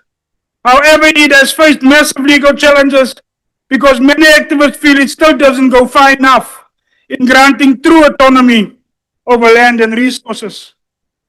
In places like the Kalahari, communities like the Komanisan fight for access to basic water and sanitation on the very lands they want back in land claims. They face a double-edged sword. They are celebrated as tourist icons for their traditional knowledge of trekking and medicine, yet they often live in deep poverty, marginalized from the modern economy. Yet we see incredible resilience. We see a Khoisan revivalist movement where thousands of South Africans are reclaiming their heritage, refusing to be defined simply as colored, and instead standing proud as Ku and San. We see landmark victories like the 2019 Rooibos Benefit Sharing Agreement, where the industry finally acknowledged that the knowledge of this tea belongs to the Khoisan people. To honor the Ku and San is not just to admire their ancient rock art or use their words on our currency. It is to recognize that they are a living, breathing part of our present. Their struggle is a mirror held up to our democracy. It asks us, can a nation be truly free if its first people are still fighting for the right to be named? As we move forward, let us ensure that Ke Karate is not just a motto, but a promise of land, a promise of language, and above all, a promise of the dignity restored to the true natives of this beautiful land. Honorable President Munibaizani. Salute. Thank you, Honorable Farmer. That was also his maiden speech. We are now proceeding to the Honorable Premier of Mpumalanga.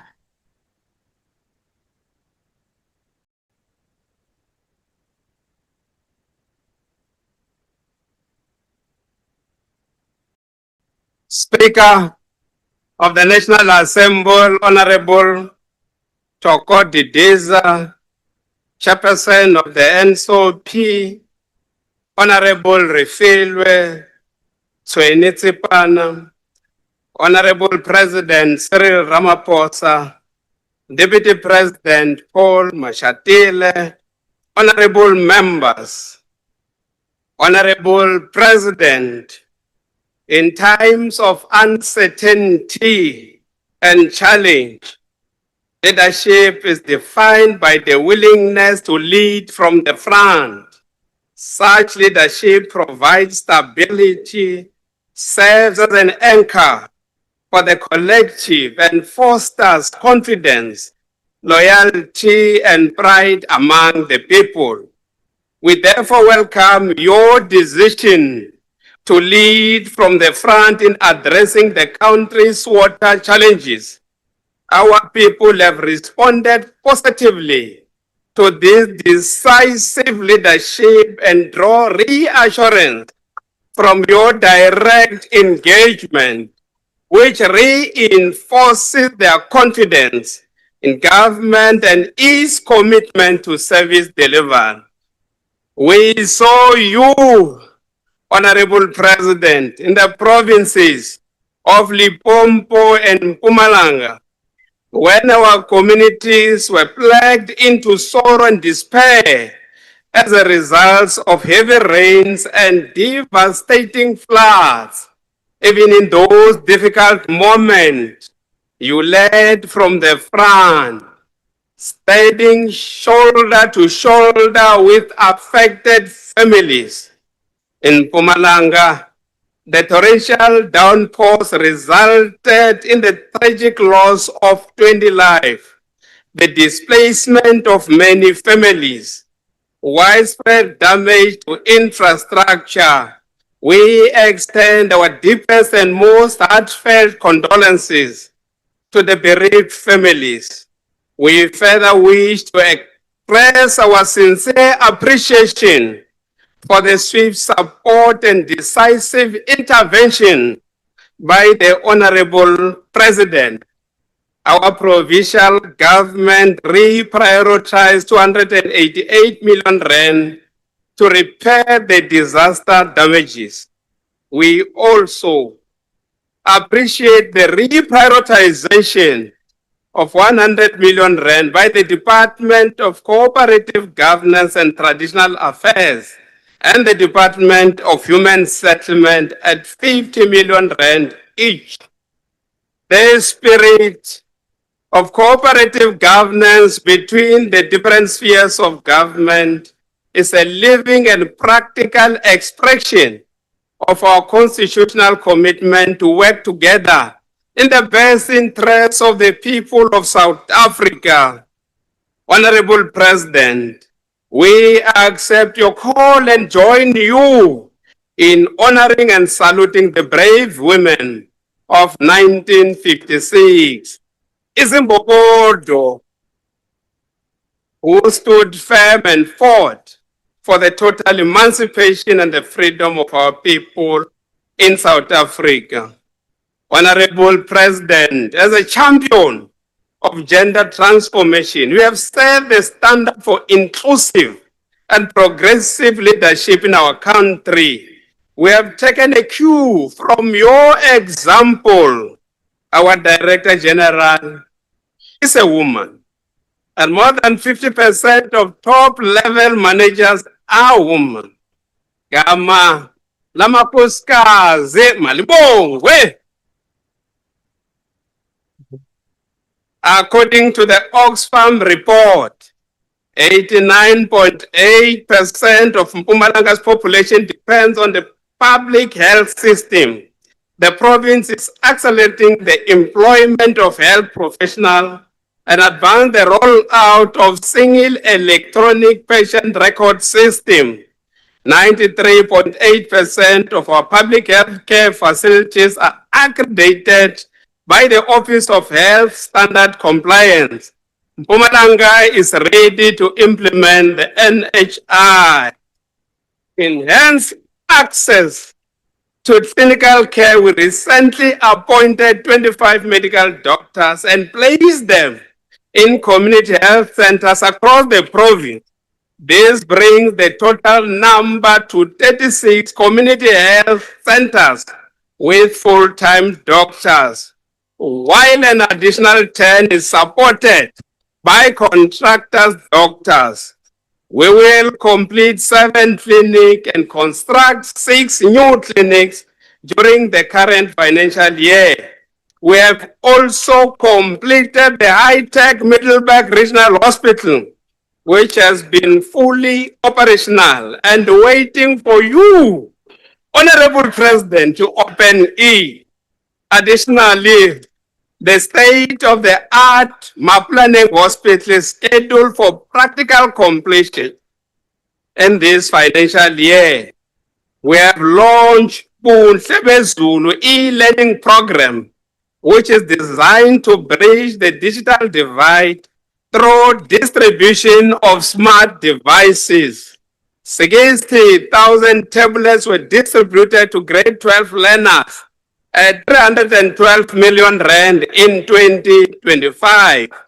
For the 2026 academic year, we'll be distributing 80,000 tablets to grade 10 learners for them to utilize these gadgets for 3 years. The tablets come with a 3-year warranty. We are in the process of offering reliable internet connections to our school for our learners to be able to utilize their tablets our children will be able to compete locally and globally. We are consolidating a solid foundation for learning. Therefore, early childhood development remains a priority. 1,300 community city centers were registered and funded. We are currently constructing 29 new schools across the province, of which 10 will replace all community-built schools, ensuring that our learners are taught in safe, dignified, and modern learning environment. We remain firmly committed to eradicate of all pit latrine toilets in our school. We have built 7 state-of-the-art boarding schools to expand opportunities for learners from farm school and disadvantaged communities. And we are busy finalizing plans for the School of the Deaf and Blind. We are ready to go to the market. The trial run conducted in Mpumalanga Province, Kavenbeki Local Municipality, Liandra, on capturing carbon dioxide from industrial source and storing it underground is certain. We invite mining companies which stand to benefit from the research to invest on this project. A research done in Betal by an Australian renewable energy company called Wind Lab showed that Betal area in our province has the most consistent wind blow in South Africa. As a result, Seriti Green is currently building a wind farm that has already created 2,000 jobs during construction and will create 600 permanent jobs after completion.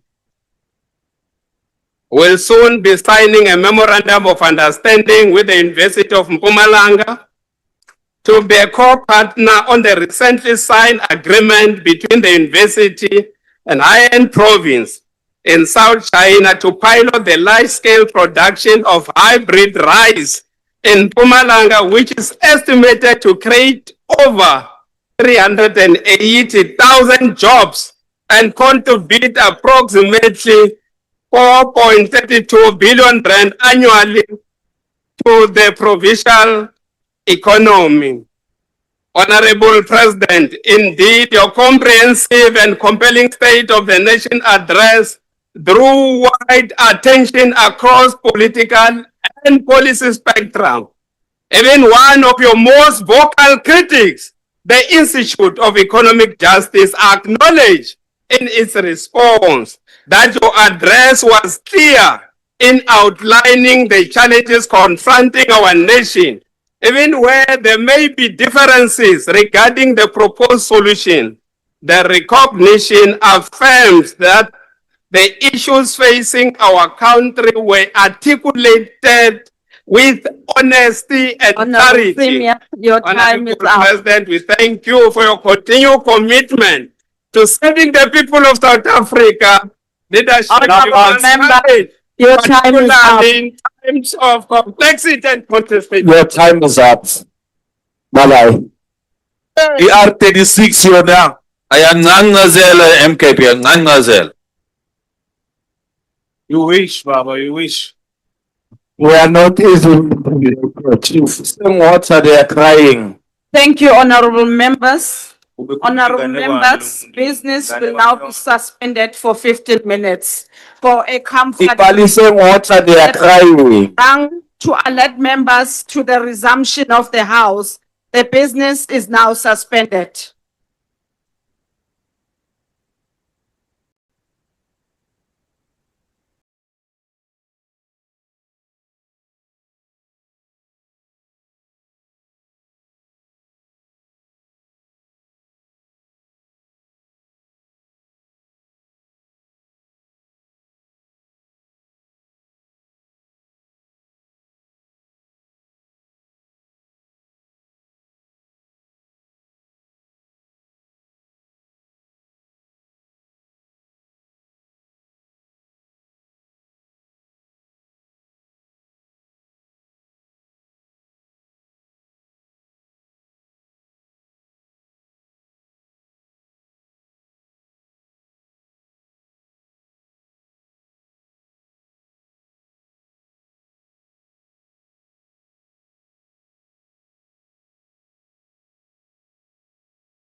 You may be seated, honorable members.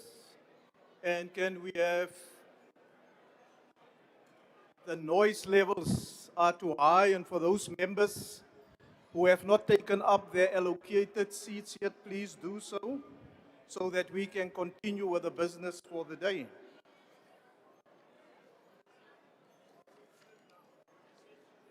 I now recognize the Honorable Premier of Limpopo.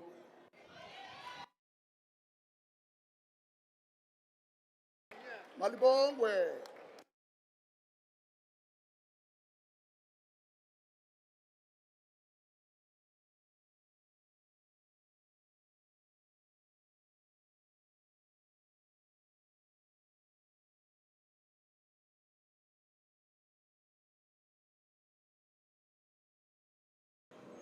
Thank you.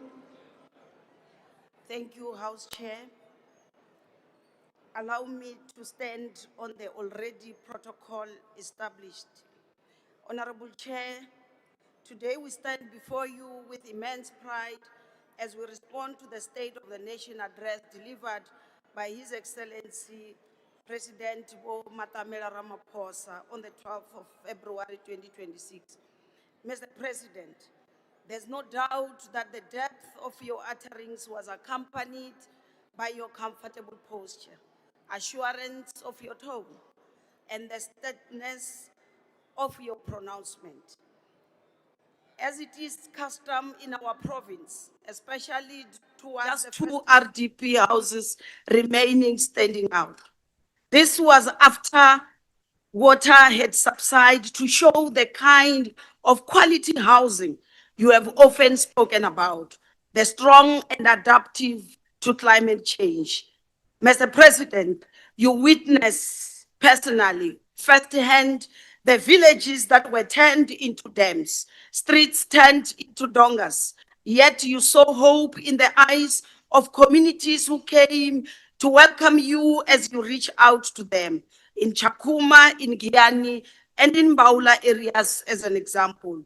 Indeed, like the true father you are, you went back noting that the devastation you witnessed was beyond comprehension, requiring more money, dedication, and immediate action to help those trapped as well as rebuilding people's lives. Mr. President, this reminded us as a province your clarion call you made in April 2022, when disaster like this nature struck KwaZulu-Natal, those who have got small memory, that at the same time, the country should put a hand in supporting the people of KwaZulu-Natal. As a province at the time we were in the process of establishing our search and rescue emergency services unit, which we sent to assist the people of KwaZulu-Natal. We also had our churches, including our ruling party, the African National Congress in the province, sending trucks full of clothes and non-perishable items for relief to the people of KwaZulu-Natal. We responded to your clarion call. Today, that expertise, that experience has come in handy so that as a province, we were able to avert the worst loss of lives except the 27. May their soul rest in peace, which we were not able to save. Indeed, one life is too many. We have, as a province, reprioritized non-perishable items for relief to the people of KwaZulu-Natal. We responded to your clarion call. Today, that expertise, that experience has come in handy so that as a province, we were able to avert the worst loss of lives except the 27. May their soul rest in peace, which we were not able to save. Indeed, one life is too many. We have, as a province, reprioritized our needs and committed 800 million rands towards rebuilding efforts, alongside the anticipated support from Minister Godongwa from national government. We recognize that the journey requires more than just physical reconstruction. It demands community healing. It demands restoration of hope. Limpopo lies in ruins, but we shall build the walls. We shall restore the dignity. As we reflect upon the key priorities outlined in the medium-term development plan, our inclusive growth, reducing poverty, and curbing high cost of living, building an ethical and capable developmental state. We are pleased to affirm our alignment with your bold vision, Mr. President. We are witnessing a positive economic look in our country. Let us stand resolute in the confidence that progress in South Africa is not temporary. Limpopo is a testament to that. Despite skepticism, real and lasting progress is possible. Honorable demand, let me remind you of the latest income and expenditure survey, which showed that poverty in Limpopo is declining from 66% to 47.6%. A leading reduction national. Just yesterday, the 2025 Q4 labor force survey was released, and it shows that Limpopo unemployment rate has further declined to 28.2%, following a significant drop from the 35% to 29.8% in Q3 of 2025. However, with nearly half of our residents still living in poverty and carrying the weight of unemployment, accelerating inclusive growth and job creation remains an urgent priority. Where there is increased economic activity, there is development. Where there is development, jobs are created and communities flourish. Limpopo is not merely surviving, but growing, contrary to your views. Our GDP contribution has risen for the first time from 6.9% to 7.8%. Numbers don't lie. This is statistics. This growth demonstrates tangible economic activity, transforming the lives of our people.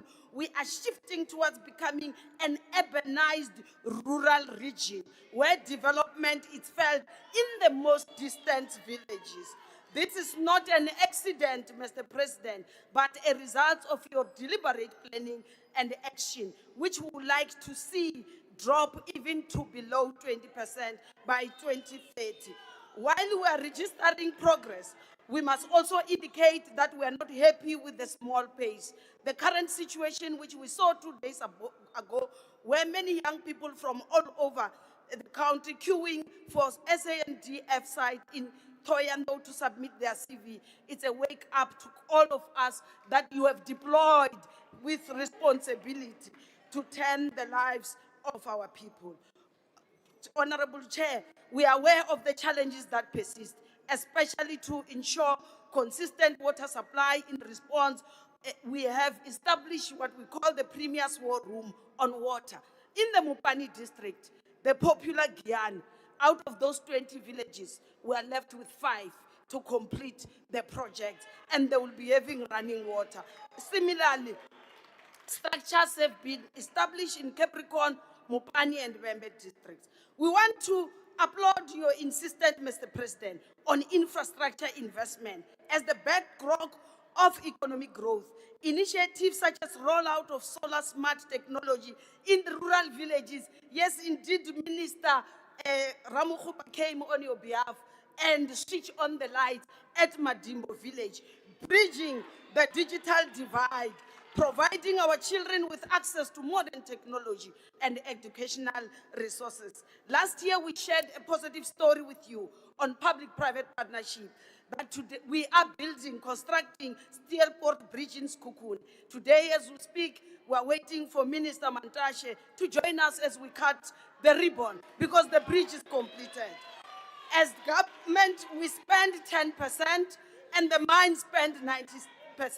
While waiting to cut that ribbon, we have also signed last week on the sideline of the mining in Indaba another agreement to construct D212 in Sekhukhune district, because we believe that true development is achieved through partnership and unity.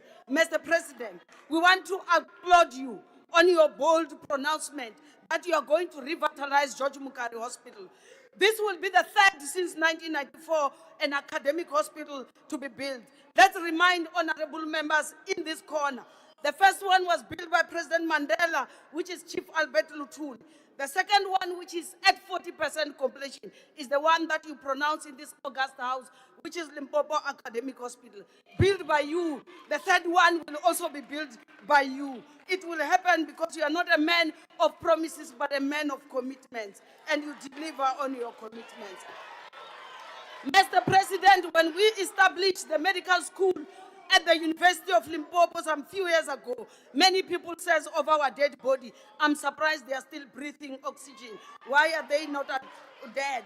It was meant to bring a pool of specialists, surgeons, to get back to the province. I must tell you, Mr. President, they are back in the province. Just 2 weeks ago, we delivered 2 conjoined twins. Prof. Chiflaro, a first black pediatric surgeon, he's leading the team. We are going to write history under your leadership. When the conjoined twins will be separated in a rural hospital called Limpopo, under your leadership. Miloro yabo iyawedza singo. So, Mr. President, we also would want to commend you for your unwavering commitment Honorable on the Premier, Limpopo your time is Gauteng now expired. Thank you. high-speed rail project. Tama.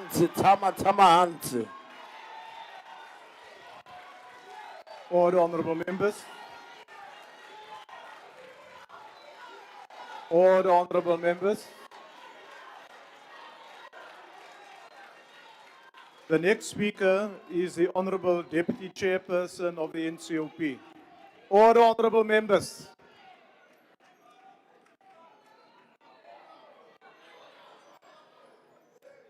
Thank you very much, Honorable House Chair. Honorable President, Honorable Deputy President, Honorable Speaker of the National Assembly, Honorable Chairperson of the NCOP, Honorable V.F. Slabisa, the President of the Inkatha Freedom Party, fellow South Africans. The state of the nation invites us, Mr. President, not only to reflect on the state of the nation, but to examine whether government action is keeping pace with the expectations of the people we represent. Our responsibility is thus etched in our ability to ensure practical changes in the lived realities of all South Africans. Whilst we recognize the developmental progress recorded as a result of the Government of National Unity's governance structure, we must also recognize the real struggles of ordinary people.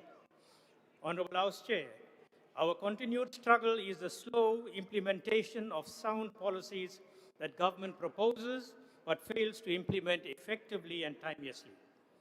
The National Planning Commission's continued analysis states that several challenges still pose a risk to the prospects of a viable functioning state. These include the weakening of government and key institutional structures, the public service performance, and the erosion of confidence and trust across society. Political leadership needs to focus on the issues raised by the NDP in a sustained and targeted manner. The NCOP has a critical role to play in addressing these challenges. The NCOP will therefore advance the implementation of plans as pronounced in this President's State of the Nation address by addressing three-sphere planning weaknesses and disjunctures and focusing on advancing the transformation priorities of provinces, metros, and districts. Yesterday, I was pleased, Mr. President, to hear the Honorable Mama Bolo acknowledging the importance of the three-sphere planning. I wish to encourage all provinces to recognize the value of three-sphere planning in order to achieve the objectives of a developmental state. Mr. President, the IFP will ensure that the NCOP plays an effective role in overseeing the implementation of plans announced in your 2026 State of the Nation address. Honorable House Chairperson, as we reflect on the challenges facing our nation, we must focus on how to ensure the national priorities are effectively cascaded to provincial, district, and local municipalities. We must also reflect on whether our plans reach the constituencies and communities with sufficient speed and consistency. From this perspective, the State of the Nation address must not be defined as a policy ambition alone. It must be defined by whether a household receives water, whether a young person can find work without leaving their province. In regard to taking positive steps to course correct, We congratulate the Minister of Kokta on reviewing the white paper of the local government framework. The outcomes of the review process will go beyond administrative adjustments and confront difficult questions about institutional capability. The review of this address will have long-standing challenges at the coalface of service delivery. Mr. President, the intensified focus on organized crime and gang violence is welcomed.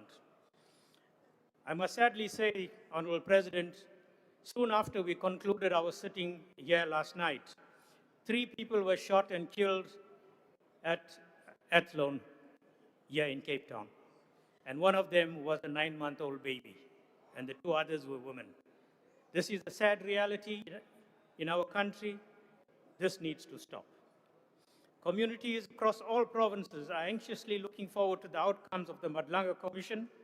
Citizens expect swift and decisive action towards strengthening the weaknesses in the criminal justice system.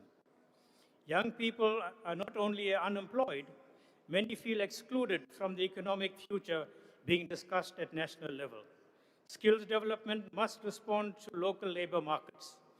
Through inclusive economic development as a unifying goal, we as South Africans will begin to shake off the shackles of poverty. Honorable President, we acknowledge the focus on greater border management.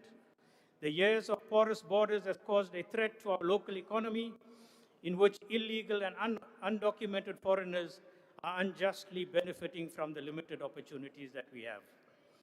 Honorable President, I acknowledge your pronouncement on infrastructure prioritization, which raises expectations of ending poverty, unemployment, and inequality.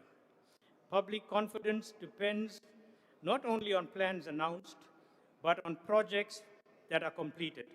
As IFP, we call on Parliament to intensify its oversight to ensure that infrastructure commitments translate into complete functioning assets.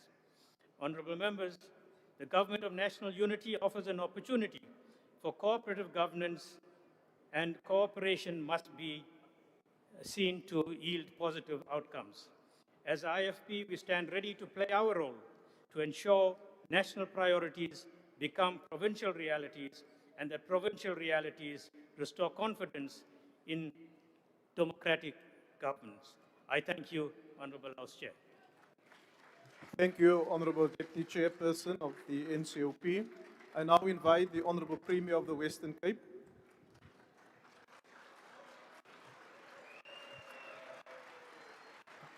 Honourable Chairperson, Mr. President, Mr. Deputy President, Honourable Ministers, Honourable Members, thank you very much for the opportunity to address this House on the President's opening or State of the Nation address.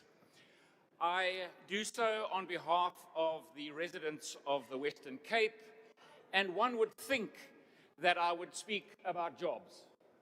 Basically following the Quarter Labour Force survey, where the Western Cape now has an unemployment rate of just on 18%, the lowest by far in South Africa. But Mr. President, I'm not going to speak about jobs. I'm not going to speak about the 31,000 jobs in manufacturing, or the 48,000 jobs in trade, or the 22,000 jobs in agriculture, or the 22,000 jobs in construction, or perhaps the 360,000 jobs out of 400,000 jobs, net jobs in South Africa in the last 5 years that came from the Western Cape. Mr. President, like you, I want to dedicate this time to speaking about crime. And I thank you for focusing on crime. I stand here before you on behalf of that young baby who we've just heard about at 9 months old, who was shot yesterday in Athlone. I'm here on behalf of the 345 people who were murdered just in January this year in this province. We have some out-of-control crime in our country. And I support you in the focus. I support you in the deployment of the military. But what I do say is that cannot just be a Band-Aid. I met with the acting Minister of Police last week to say we must learn the lessons of 2019. We had an 8-month deployment of the military in 2019. and we didn't get the traction of the force multiplier that we should have. We need to make sure that SAPS with the military and included in it, in the joint operation commands, there's the Metro Police, there's law enforcement, there's the LEAP officers, there's the dog units, there's the traffic officials, both provincial and local. The CPFs must be consulted. We need to work out how neighborhood watchers can be involved. Because if we don't approach this differently, we're going to have the same results as in 2019, and gangsterism will continue. Mr. President, I also support you in the lifestyle audits. With the Matlanga Commission, with the ad hoc committee, we are busy rooting out those bad cops. Let's get that done. Let's support the good policemen and women in our system. And what better way than starting with lifestyle audits? Judge Tulari said that at the top table of crime management, at the SAPS top table in this province, the gangsters sit there. Let's make sure the lifestyle audits deal with that question. Let's make sure that there's no corrupt deals at the top table of policing. So I absolutely support you in it. We've got to make sure, Mr. President, that we resource those police officers. You know, the commissions and the ad hocs are putting a lot of question marks around our police service. And we've got to make sure that they get the wherewithal to do their job. In 2019, when I first became the Premier, we had 200,000 police officers, men and women in our country. We've now got 180,000. In this province, the Western Cape, we had 20,000 police officers. I have 12,908 active police officers now on duty in this province. Those numbers are going down, and that is unacceptable. We also need to make sure that we get two areas of focus. The first is detectives, and the second is the anti-gang unit, or fighting gangsterism and fighting extortion. Mr. President, when it comes to detectives in South Africa, there are 8,500 vacancies.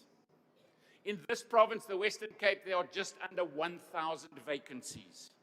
We need to fill those vacancies, because it doesn't help if you arrest someone, you take a firearm off someone who's just shot someone in the community, and the next day they're back on the street. We are not putting dockets that are quality dockets into the court system. The other day, I went to the Kraaifontein police station, and at that police station, they have 62 detectives. They have 38 vacancies, and you know that those detectives have one computer, one. That's in the captain's office. The captain prints out the email and hands it to them by hand. They have no cell phones, not one. In Khayelitsha, it's not much different, except they have 5 cell phones amongst 92 detectives. This cannot be how we resource our officers, enabling them to do their job. The same thing in Mitchell's Plain, Mr. President, and you know the scary part about Mitchell's Plain is that's a presidential designated gang police station that needs to be extra resourced. The gang stations that you have designated, you have now got 1 colonel and 3 captains when there should be 4 colonels and 8 captains. That's just in the management. That's let alone the vacancies and the detectives there. They have only 28 detectives. They don't have the wherewithal to do their job. Now that is where we as a province and a city have said, we will help. Let us help. I've got a document here for the Minister, Acting Minister of Police, that is going to enable us to help to add. In this government of national unity, we are putting our hand up to say, we will help. Let us make sure we resource these people. But what I want to say lastly, Mr. President, and you know, Mr. President, you said it is time to be bold. So I want to talk about the budget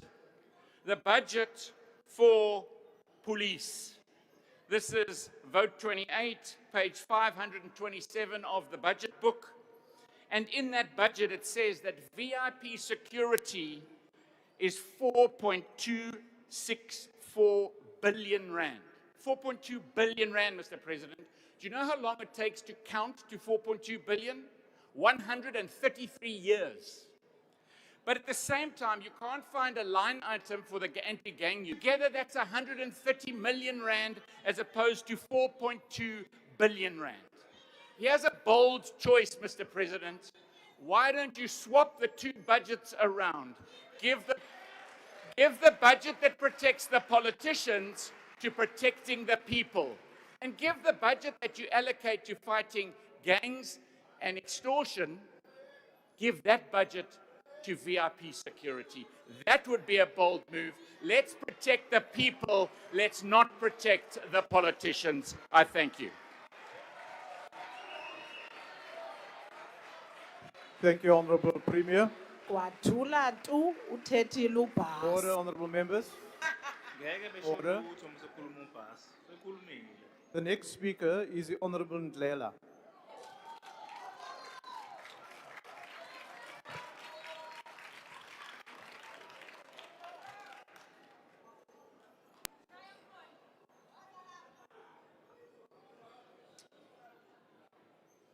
Madam Speaker, I'd like to welcome to the House the legendary President of the People, President Jacob Zuma, and the national officials of Umkhonto weSizwe Party. And the President of the Republic, Mr. Ramaphosa, stood before the nation to deliver his so-called State of the Nation address. South Africans expected leadership.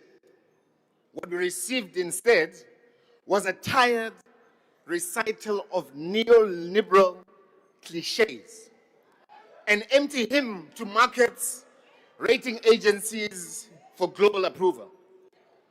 This was not the State of the Nation address.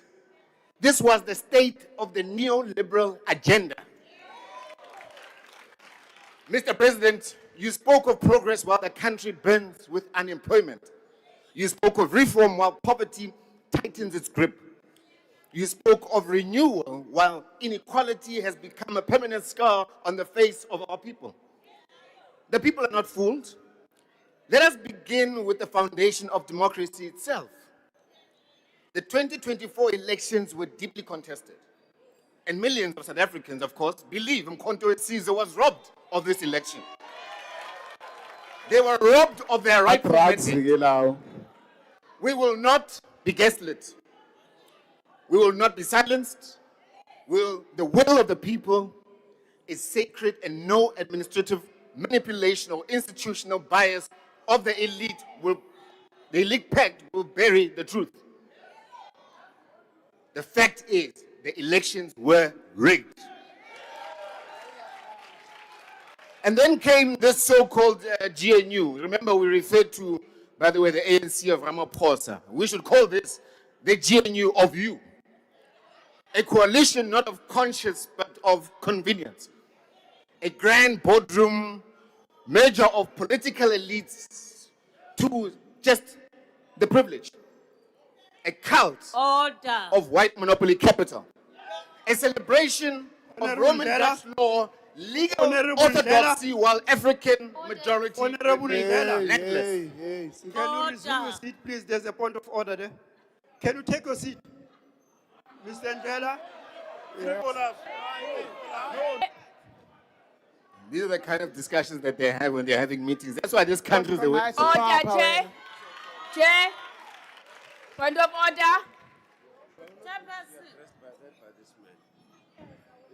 Mr. Ndlela, resume your seat, please. There's a point of order there. Thank you very much, Honorable House Chair.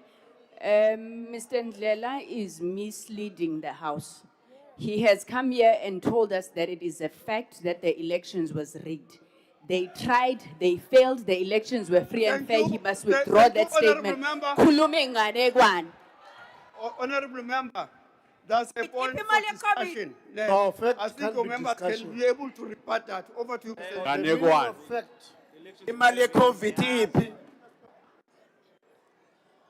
I'm saying they celebrate Roman Dutch law, orthodoxy, while African majority remain landless.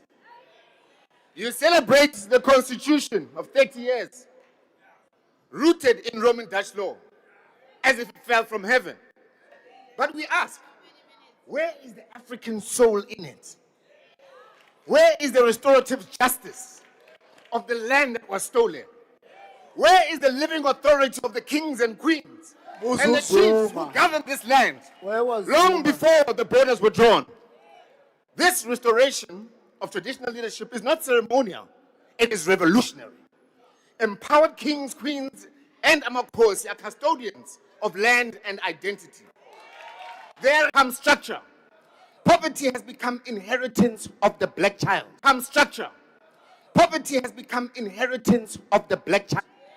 Inequality has become normalized, necessarily for militarization, but for the nation building, and that's what is important. That's what is important. Let our youth serve in infrastructure brigades, water restoration programs, agricultural development, and community safety initiatives. Build true discipline. Let's build true skills. Let's build true identity. And let's build true unity. On water and electricity, the basics of civilization, your government has failed, and failed spectacularly so. Communities queue at water tankers like refugees on their own land. Electricity is either unaffordable or unavailable. Years of promises, endless task teams, no consequence. A capable state, Mr. President, does not beg private sector or private monopolies to do its work. A sovereign state builds, owns, controls strategic infrastructure. And let us speak frankly about immigration. South Africans are not xenophobic. They are desperate and sick and tired. If the state cannot manage its borders and cannot manage its economy, immigration policy must balance Pan-African solidarity with national interest. South Africans come first. Order is not hatred. Lawlessness is not prejudice.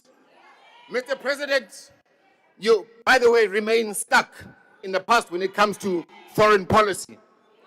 On the Western Sahara, I know you guys are going to complain. Your administration continues to parrot outdated positions while the continent moves on. On the 31st of October, just last year, 2025, the UN Security Council adopted Resolution 2797 with the majority support and no objections from the same BRICS that we are part of, our partners, affirming autonomy proposals for the most feasible solution to end this 50-year conflict. But you are still behind.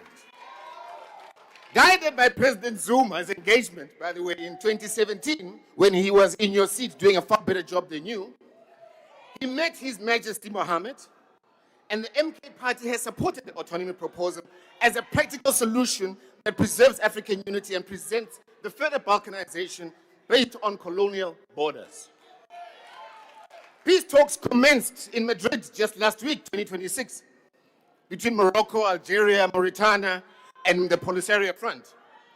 Direct implementation of the 2797 resolution was discussed. The process is moving whilst you stay behind. The autonomy framework is detailed. The peace track is alive. We call on this government to align with these developments and support a lasting solution, guided by realism, not outdated ideology, rigidity. Mr. President, your GNU celebrates market confidence, while township... Honorable Ndlela, your time has expired.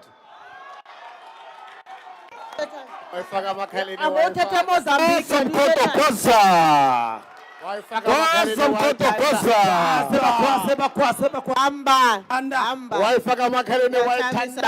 you stop him, Mike? Sabotage. Uzwele Jomo. Why user?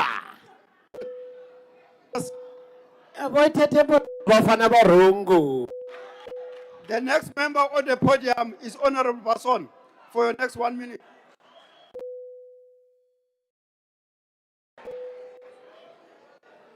Mr. President, I never understood the slogan on a black shirt until I went to the ground.